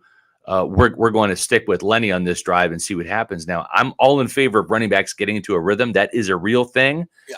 But at the same time, both of your guys can be in rhythm too, and both of them deserve carries. Not that that's what should have happened Sunday night. Yeah, and you and I were talking about off air yesterday about the spot. I also asked Bowles about that, and he said that the officials said they got a good look at it and they weren't going to change it. Right. And you can explain to the folks why this is kind of a league-wide initiative to take away some of the challenges that take time. Right. I still feel like if you see it as a coaching staff and you feel like that they missed the spot, of course the ref's going to tell you that they saw it because they're never going to tell you, oh yeah, we missed that one. You better challenge it. So, right. I mean, but explain. Well, it's the league's dirty little secret, right? Because these coaches have an opportunity to throw the red flag, the challenge flag, and review a play that is reviewable by their laws. Yeah, and spots are and spots are one of them. Spots are reviewable, so they can do that. You risk a timeout if you get it wrong. But the league is so beholden to making sure these games are 3 hours long and no more than 3 hours and 5 minutes, unless you're talking about an overtime. Because if it's Sunday night, you got 60 minutes. They have all these broadcast schedules, and they don't want to have the domino effect of, now this game took 3 hours and 20 minutes because all these stoppages of play, and now networks programming, TV programming down the line is messed up, including like your local news and all that stuff because of that. So what the league will do is remember, every single play is being reviewed by New York, right? They've got the command center there for every game, and they will tell the referees essentially like that's the right spot, right? Or that's don't be surprised if they're going to review it here, whatever. And so once the refs get that kind of in the headpiece, they'll go up to a coach, and if he's thinking about throwing the flag, they will literally tell. And this has happened to Todd Bowles twice this year that I know of. But it might have happened more. Yeah, don't throw the flag. Keep your time out. We're not going to change it. We didn't see enough to change it. Remember, it's got to be indisputable video evidence. If it's close, they're going to keep the call on the field. And the reason why they do that is they don't want the stoppage of play, which honestly, to me, I don't understand how the NFL hasn't just gone to replay in the booth. Yeah. It just takes another minute or two for the guy to come over and do the little peep show. I mean, it's different now where they literally ran off the field in the past and like got under like the little, peekaboo tent. Yeah. Now they actually bring a little tripod out and have the guy look at it. Just say you're the officials and you're going to call it on the field, and any replays are going to happen in the booth. Just do it that way. It seems a lot easier. Yeah. Scott Reynolds joining us here. As you look forward to this Panthers game now, I mean, there's some big red flags, especially on the Bucs offensive line. I mean, if they have to wind up Brandon Walton at left tackle and Luke Gedeke at right tackle, not only would red flag it, white flag it, just white flag, just surrender. Right. Like it's over. Or is there a chance? Because the Panthers are going to come in here and try to bully the Bucs. That's what they're going to do with their running game. I hope. Do you think Vita Vea is going to play? Hopefully he will. I mean, this. It's funny because this season really comes down to this game, obviously, and not only does it come down to this game, it comes down to who has the bigger sack at this point. Yeah, it does. It's going to be a trenches game. It is. Who wants it more? Yep. Who's going to step up and just smack the other guy in the mouth? And I'll just be here. I'm here to say, if that's the way it's going down, I'm taking the Panthers. Given their recent track record of how they've won games, yes, I will agree with you on that. I think for the Buccaneers to win this game, they have to be at least even in the trenches. And what I mean by that is they have to create a stalemate. They can't be the victim in this case. Now, if they're the bully, they're going to win the game. If Carolina's the bully, they're going to win, right? So if the Bucs, if they achieve victimhood status, then they're going to lose. It has to be a fair fight. It's got to be a slugfest in the trenches.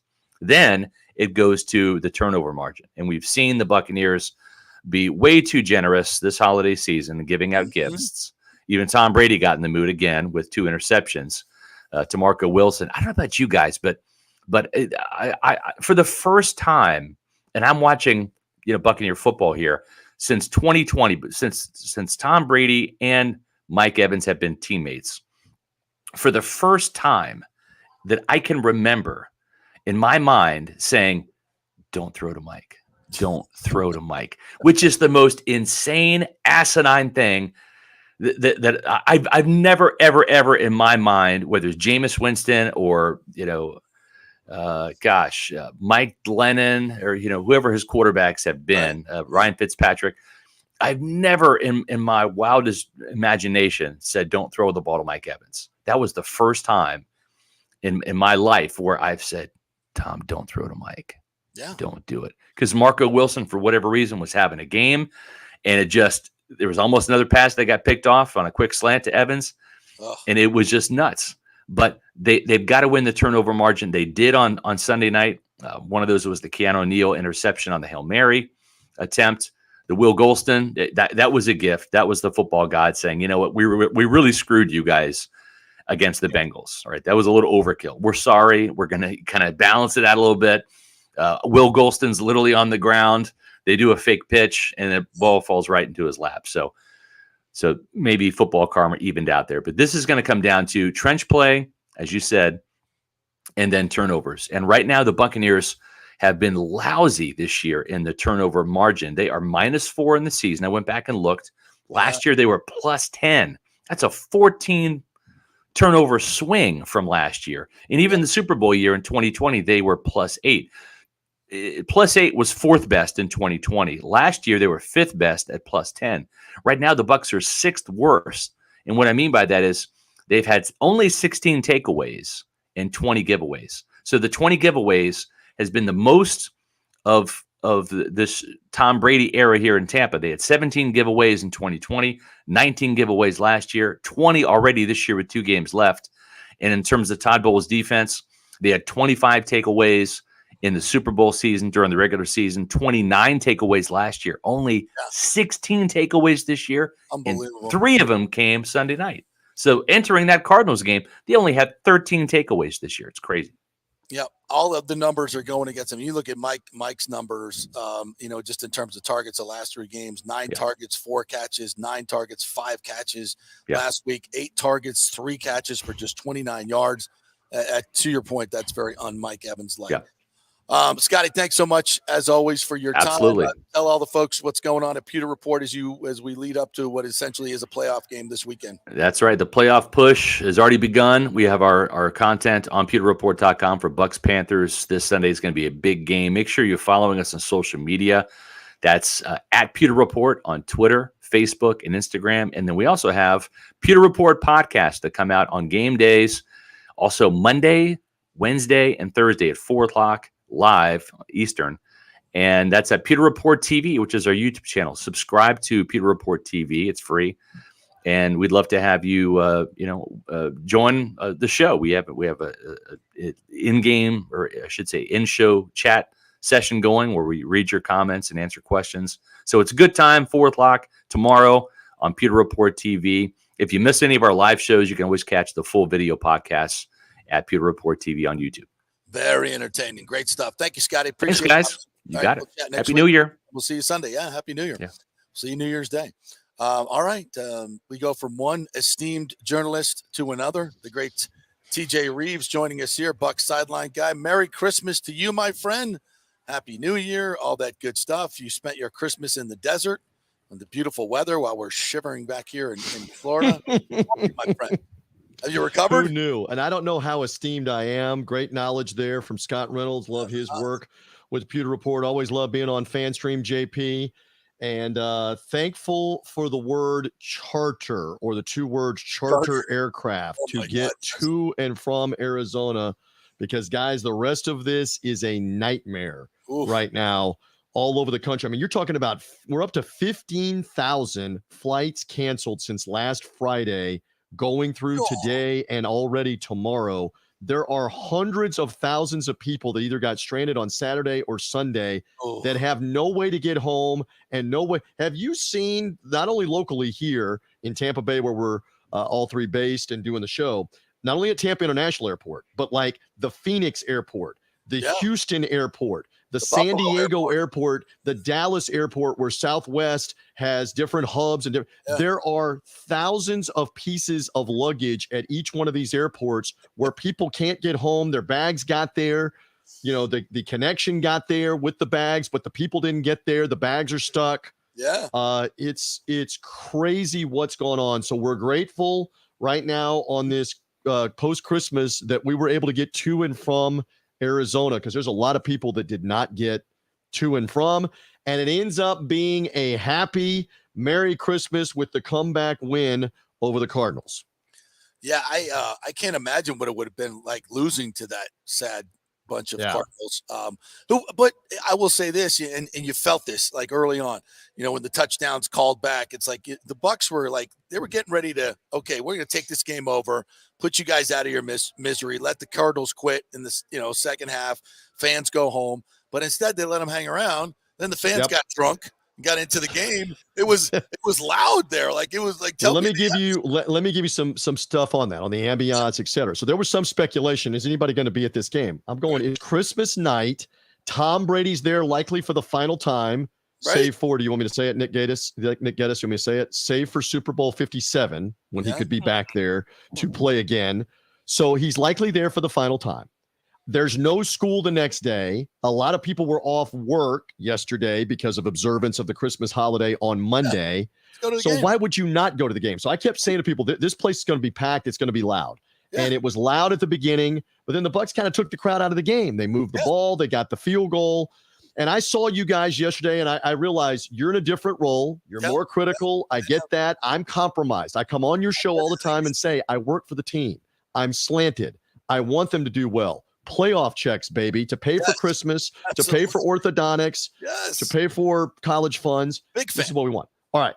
So you talk about little things leading to other things and things snowballing. All right. When Anthony Nelson destroyed Trace McSorley from behind and the ball is loose on the ground. I mean, Scott's talking about William Golston's laying on the ground and the ball's rolling towards him. Yeah. That's one of those fluke things where there's nobody on that end, in particular, Devin White, who doesn't see the ball right away, can't get to it right away, because usually when one of those things happens, a defensive player, and if it's a fast player, picks it up and is gone. So Arizona got a big break that he didn't see it, get to it right away, and McBride, the tight end, made a great hustle play to hustle him down and tackle him near midfield, and that was a turnover cause, and that was a big momentum play. And then you had some of the same stuff. One thing that we keep talking about on your show, this is fair, this is not a nuclear secret. They're playing the same way with the same lack of results. The short passing game, running against stacked lines. You are stubbornly, for whatever reason, reasons, plural, playing the same way. And we now have seen it for 15 games that it's the same results playing that way. So again, you made things, in your phrase, I agree, harder than they had to be. But that's what Brady said. But a third time, when it mattered the most, you went to the no huddle, like you guys were talking about yesterday. You executed better and threw the ball downfield better with the no huddle and in the overtime, and you won the game. And I would much rather, in fact, not I would much rather, I'm thrilled that we're sitting here talking about playoff scenarios and winning a game Sunday that puts you into the playoffs for a home playoff game, because I have lived through, and you guys have lived through this, and Buccaneer fans have lived through. You fired 4 head coaches in 9 seasons. And in those 9 seasons, you lost 10 or more games, like 6 of the time or 7 of the time. Do we want to go back to, I'm not saying you're saying this, do we want to go back to that? No. You want to go back to that? No. So let's take winning games and playoff caliber football and playoff atmosphere Sunday at Raymond James Stadium. There we go. Yeah. And that's what it's going to be. And I can't wait for it. It's going to be fun. As much as we bitch and moan about it, it's going to be fun, and it's going to be for something, which more times than Let not. me have some fun. Yeah, let's do it. When the New York Giants pulled off what they pulled off and upset the New England Patriots, what was their regular season record? Does anybody remember? Does anybody care? They were 9-7. They skated in at the very end. The Giants played the Patriots in the final regular season game, remember, and the Patriots finished 16-0, beating the Giants. They still got in the playoffs. Nobody cares or remembers what their regular season record was. They care that they came to Tampa and beat the Bucs. They care that they went to Dallas and beat the 14-2 Cowboys. They care that they went to frigid Lambeau in the NFC Championship game and beat Brett Favre. I mean, Eli Manning built a Hall of Fame resume in 3 consecutive games, beating a 14-2 Dallas team with Tony Romo at Dallas, beating Brett Favre in overtime in the NFC title game at Lambeau in sub-zero temperatures, and then beating the unbeaten Patriots and Tom Brady, who's going to the Hall of Fame soon, first ballot in the Super Bowl. And the point is, they got in the tournament. They got in the tournament without even a home game. And let's see what can happen. Am I realistic enough to understand you can't keep playing this way, scoring 3 points or 6 points for 3 quarters and win playoff games? It's not going to consistently happen. I agree with that. But just get in the tournament, and let's see what TB12 can do when you get in the tournament, at least with the first game, likely against the Cowboys. Just get me in the tournament, Nick Geddes. JP, just get me in the tournament, baby. He's bringing you some hope here on this Christmas season. And I'm conflicted from it, because it's like here's my problem. It's like we saw this in the Rams game, the Saints game, and this game. It's like 50 minutes of just crap on offense. And then they just flip this switch. But the common denominator is against those are teams that are in their league, like the Saints and the Cardinals. Okay, that's where they are. Every time they've had to play a really good team like Kansas City, or they've had to play a Cincinnati or a San Francisco, they just look completely outmatched. And that's my hold on. You guys said that yesterday. Let me refresh you. I know we got emotionally scarred by the second half. Put the tape on of the first half of the Cincinnati game, a playoff team. And look at how locked in they were, and look at 17-0. I'm not saying shoulda, coulda, woulda. You did what you did in the third quarter and melted down. But that's a really good team. And you were playing them at home, JP, and you were handling them at home. And to that point, that's why if I'm looking for some kind of hope, at least I've seen it. Okay, I've seen what they can do, but I keep coming back to this. Why is it everything that worked in that half, it doesn't translate over? The same things they do, or even in one game. They came out of that first half, and they didn't do anything they did in the first half. Completely different with when you look at the Arizona game, to give us all hope, is like, okay, and it's ifs and buts, candy and nuts, right? But if the Julio Jones touchdown stands, if Devin White scoops and scores, I mean, we're looking at a 24-0 game in the first half, and it's a blowout. Yeah. And it may get to 35-0 by the end of the game. Everybody's leaving, and Trace McSorley's drunk and too. So I mean, this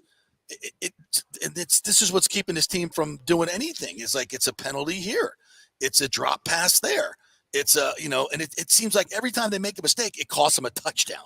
Right. It's never like a 2-yard. I'll tell you this too, and I don't know how much this got played up by you guys and elsewhere after this game because you won. They were lucky that Tom Brady didn't fumble the snap on the play that's the Julio Jones touchdown where they had the illegal shift. Because the illegal shift is not a dead ball, and he was not ready for the shotgun snap. And if he had dropped that ball and they fall on it, it's their ball, and you get no points in that instance. You ended up getting a field goal to make the game 6-3. So that almost happened. And you're right. I mean, they are a flawed football team. I'm not going to sit here and lie to you guys. I never am going to come on here with you and lie to you. They're a flawed team. They miss Shaq Barrett rushing the quarterback. Yeah. Obviously, they don't have a complement like JPP to help out like with what they had before. The previous 2 years with Shaq Barrett and JPP rushing the quarterback were different. You don't have those guys. You're trying with Anthony Nelson, with Joe Tryon-Shoyinka.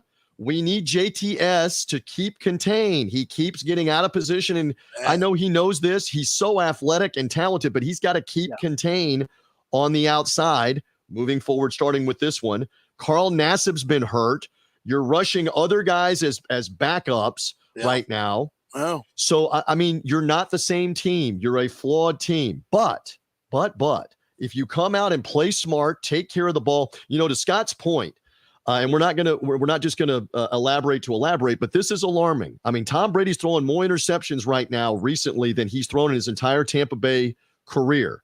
Whether he's pressing at the wrong times, whether he's just had some good fortune in previous years in stretches where he would have maybe thrown interceptions, but they're dropping it or a penalty calls it back or whatever. You go back to the San Francisco game with a couple of interceptions. You had a couple of more and 2 fumbles in the Cincinnati game. You got a couple more last week. Again, something he has not done the first 2+ years is turn the ball over, and we're seeing that. You got to play cleaner. You got to be better. And I heard what you guys were saying yesterday. Some of the throws he can still make. Other ones, he's 45. Yeah. How much is that shoulder still bothering him with the downfield stuff, with the zip on the ball? And this is the reason why. I mean, JP and I are texting on Christmas about a lot of things. And you were like, did you have something in your eggnog? You were implying that you had something in your eggnog. But you were sending me a couple of texts. And I said, I have no explanation, but the 1-yard pass is back. For Christmas, we got extra 1-yard passes in the stocking. The 1-yard pass here, the screen there, the pass to Fournette, the pass to White. It was back in the desert. The number they put up in like third quarter, fourth quarter is like over 20-yard passes. He was 0 for 4 with 2 picks, and then the other one was the miss of Julio in the end zone. And it's just like, wow, those were such bad throws. Like, wow. And it's like, and Tom knows he's got to force the ball downfield at some point, or the defense is so compact right now. He's trying to do it at times, but it's not working out. And you can't keep doing things like to your point. You can't keep turning the ball over. And every time they try to go downfield, it seems like it's a dicey play at best. So, and that's never been Tom. Well, and part of it is, again, you're 45. The interior line is not the same. We've talked about this all year long. So maybe that extra half second that you would wait, you're not waiting that extra half second because you're jittery or you're checking it down to somebody else. I mean, let me give you one more. Right before the Rachaad White touchdown in the third quarter, he had Mike Evans trying to come open. And I thought the Arizona DB, I looked, was holding him from coming out of the route, and there's no call. Brady didn't wait the extra half second. He had pressure coming at him. If he waits the extra half second, Evans is likely open on the left side of the end zone by himself, and that's an easy throw and catch touchdown. Instead, he gassed it real quick just to get rid of it and throw it away. Now, you still got the touchdown, so we shouldn't complain about that. But I can understand where people are looking at that saying, we're seeing this now, and it's a concern.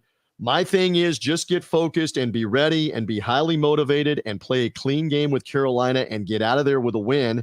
And you're in the playoffs with a home game, which, again, for all of the mess of lack of scoring, lack of points, and struggles, If you get to 8-8 through 16 games and win the division and get a home playoff game, let's take that, Tampa Bay. Because how many times have we played the 15th, 16th game or now a 17th game and you're out of it? And you got nothing but are we playing for a draft position? And should we be losing on purpose? Yeah, and to your point about the Bucs being a flawed team, I mean, again, looking for optimism, I can make an argument for every team in the NFC that's going into the playoffs that they have a obvious flaw. Like it's different in the AFC because the top three, the big three is Cincinnati, Buffalo, and Kansas City. They just have outstanding quarterback play and they can overcome anything. But in the NFC, it's like I know the Niners have continued to win with Brock Purdy, but we're still kind of waiting for that Brock Purdy game, right? Right. They can't do it. The Eagles all of a sudden had a good deal of health all year long, and now they're dealing with injuries at the worst possible time. That's right. Minnesota has 12 wins and they have a point differential of 5. I mean, that's incredible. That's not going to hold. They are the only team in the history of the NFL to win 11 games in the same season by one score. Yeah. I mean, they have done amazing things by one score, but in a postseason, that can catch up with you in just a single game where you don't win the one score game and it's over. Yeah. And this is crazy. I know you got to go in a second, but the Dallas Cowboys are still alive to win the East with 2 to go. Yeah. They win the last 2 and Philadelphia loses the last 2. Then we're talking about the Eagles in the 5 hole as the wild card team. Who knows? Now, more than likely, Philadelphia is going to win one of the last 2, and Dallas is going to lose one of the last 2, and Philadelphia wins the East, and Dallas is already locked in as the top wild card. Nobody can catch that. Between them and Philadelphia, nobody can catch that. So and for let's just see. And obviously, the Bucs are a different team right now, but maybe they just match up with Dallas really, really well because they beat the pants off them in game 1. And by the way, Dallas always plays tight in the postseason, including Dak Prescott playing poorly. Look at how Dallas has played defensively the last 3 games with the Texans, the Jaguars, and the Eagles. Now you're talking about Tom Brady at home potentially. I know we're going way ahead, but you're talking about Tom Brady at home in that matchup. Let's just get there, boys.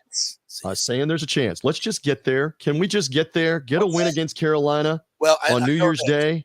I know this. And let's talk playoffs, boys. This Buccaneer team needs an emotional push from the fans. So we need fans to show up on New Year's Day, get well lubricated, get your ass in the stadium by 10 till 1, and get this team riled up because and every time they have the ball in the first quarter in the first half, be on your feet going berserk. Yes. Because it means everything right now. And we've experienced that. Yes. And we've experienced that everywhere. And Carolina's going to bring it. I mean, I don't know how much of that game Saturday you guys watched, but we had nothing better to do in Arizona besides go pay $350 to play golf somewhere in the Scottsdale Biltmore Resort area. So we went and watched football. And I watched a lot of that Carolina-Detroit game, and they ran it right down their throat, and they were more physical. Yeah, they did. And let's get Vita Vea back healthy. That will help for the Buccaneers. I am told there is a chance he can play. Now, practice will unfold. Is there a setback? How does he look Saturday and Sunday? There's a chance he can play. You get him back with the ability to stop the run, that will help. But Carolina is dangerous. Yeah, this is not going to be an easy game. And to your point, get in that stadium, be loud, and let's see what happens on New Year's Day to go to the playoffs. All right, TJ. Thank you, my friend. Appreciate your time as always. We will see you on Sunday. Look forward to being with you. Happy New Year to you guys. No matter what happens, I always love checking in with FanStream JP. JP, I'm going to get with you off the air. One of the twins got a Christmas present. Let's go Lightning. Yes. We're coming for the Montreal game tomorrow night. Beautiful. Good luck, Charm will be in the building. Reeves twin in the building. So I'll come look for you there. Let's get some good mojo going for Buccaneers Panthers this weekend, and you guys be well. Thanks, partner. Appreciate it. The great TJ Reeves right there. Merry Christmas to you. Now, we got lightning to talk about tomorrow. We haven't hit a lot of lightning lately, but they had a couple of stinkers going into the Christmas season. Okay. Toronto, just, boy, I heard Mish talking about this on the Strike 102.5.2 HD. That Toronto, they had about 3 scoring chances the whole game. Toronto locked them down. Yeah. And then they lose to the Red Wings. That was ugly. Third period against Detroit. Yeah. I did see a lot of that. Yeah. So 2 stinkers going into the holidays. They'll come out of that. Come back home. Yeah, they got Montreal tomorrow night. So we'll get after Marty in town. Yeah, Marty's in town. So We'll talk about that. Yeah. We'll try to get Mish on the show. I tell you tomorrow. what, though, Talk about that. the TJ Tuesdays are very good for me, for my mentals. They are good. Because, yeah. I mean, it's all true. It's like as bad as it looks, how many times you see in the NFL the script flipped, just because of matchups or health. Now, obviously, the Bucs' health at offensive tackle is brutal right now. They got to get, hopefully Wirfs can play. He's an alien. He's otherworldly. Yeah. I'm just thinking, though, like, can you see a scenario where we actually hoping Donovan Smith can come back and play? Well, yeah, but yes, we are. And this is like super hypothetical, but Donovan's been hurt all year. But we're assuming we're hoping the Bucs can get this done and get in the playoffs, and we'll see what happens. And then the other team that all of a sudden is really hot right now, and I don't know, there's just something interesting about them is Green Bay. Yeah. Could you imagine the years that these two teams, these two quarterbacks have had, if they both just kind of sneak their way in there and go on this run? I mean, I've seen other things. I'd have to look at the matchups, obviously, but think about this: if the Bucs get into and this is total hypothetical, the Bucs get in and beat Dallas, week 1, and we talk about Dallas's vulnerabilities and the fact that you beat them, and if they ever really figure out how to run the football, the Bucs I'm talking about, and figure out how to not just be so bad offensively, because we know they're better than what they're showing. If they figure that out, their defense has played really, really well. The Bucs defense has played really, really well. So you get it, and then let's just say Green Bay upsets whomever. You would probably host the Packers. If the Bucs were to get to, they'd still be division winners. They'd be a higher seed. This is what I'm saying. Like, can you imagine Aaron Rodgers and Tom Brady playing again? Yeah, in a divisional playoff postseason. Game? And then you don't think the Bucs can beat the Packers? I mean, they were within a 2-point conversion earlier this year. And this is what I'm saying. I know that both teams have major flaws and both quarterbacks are having down years, but it's still Tom Brady, it's still Aaron Rodgers, and the other quarterbacks that they're going to be playing in these matchups are Dak Prescott, who's a turnover issue, Carson Wentz, I guess, who's the starter again in Washington, and Daniel Jones. And what if Brock Purdy v. I mean, Aaron Rodgers? Yeah, I know quarterback. There's more than just quarterback play, but if we're just going off of that matchup alone, I mean, fool's gold, call it whatever, but I'm taking those two guys. Yeah, we're saying there's a chance. We're saying there's a chance. Huge thanks to our lineup today. What a great show we had. Sal Palantonio, Scott Reynolds, TJ Reeves. Our thanks to all our sponsors as well. BAMMC.com, Bay Area Modern Medical Center, Italiano Insurance, Jeeves Law Group, Emerging Investigations, Scott Fitzgerald, our good friend Scotty Fitz, and American Mortgage Services, Scott at AMSTampa.com. Did I mention the Golden Diamond Source? The great folks at the Golden Diamond Source, Julie and Steve Weintraub. If you got those gift cards, head on over to the Golden Diamond Source. They're having a hell of an after-Christmas sale over there. So check that out. Thanks to all of our sponsors and all of our guests today. This is what we do each and every day, the best in local sports talk, 2 hours each and every day. We'll be back to do it again tomorrow. See you then.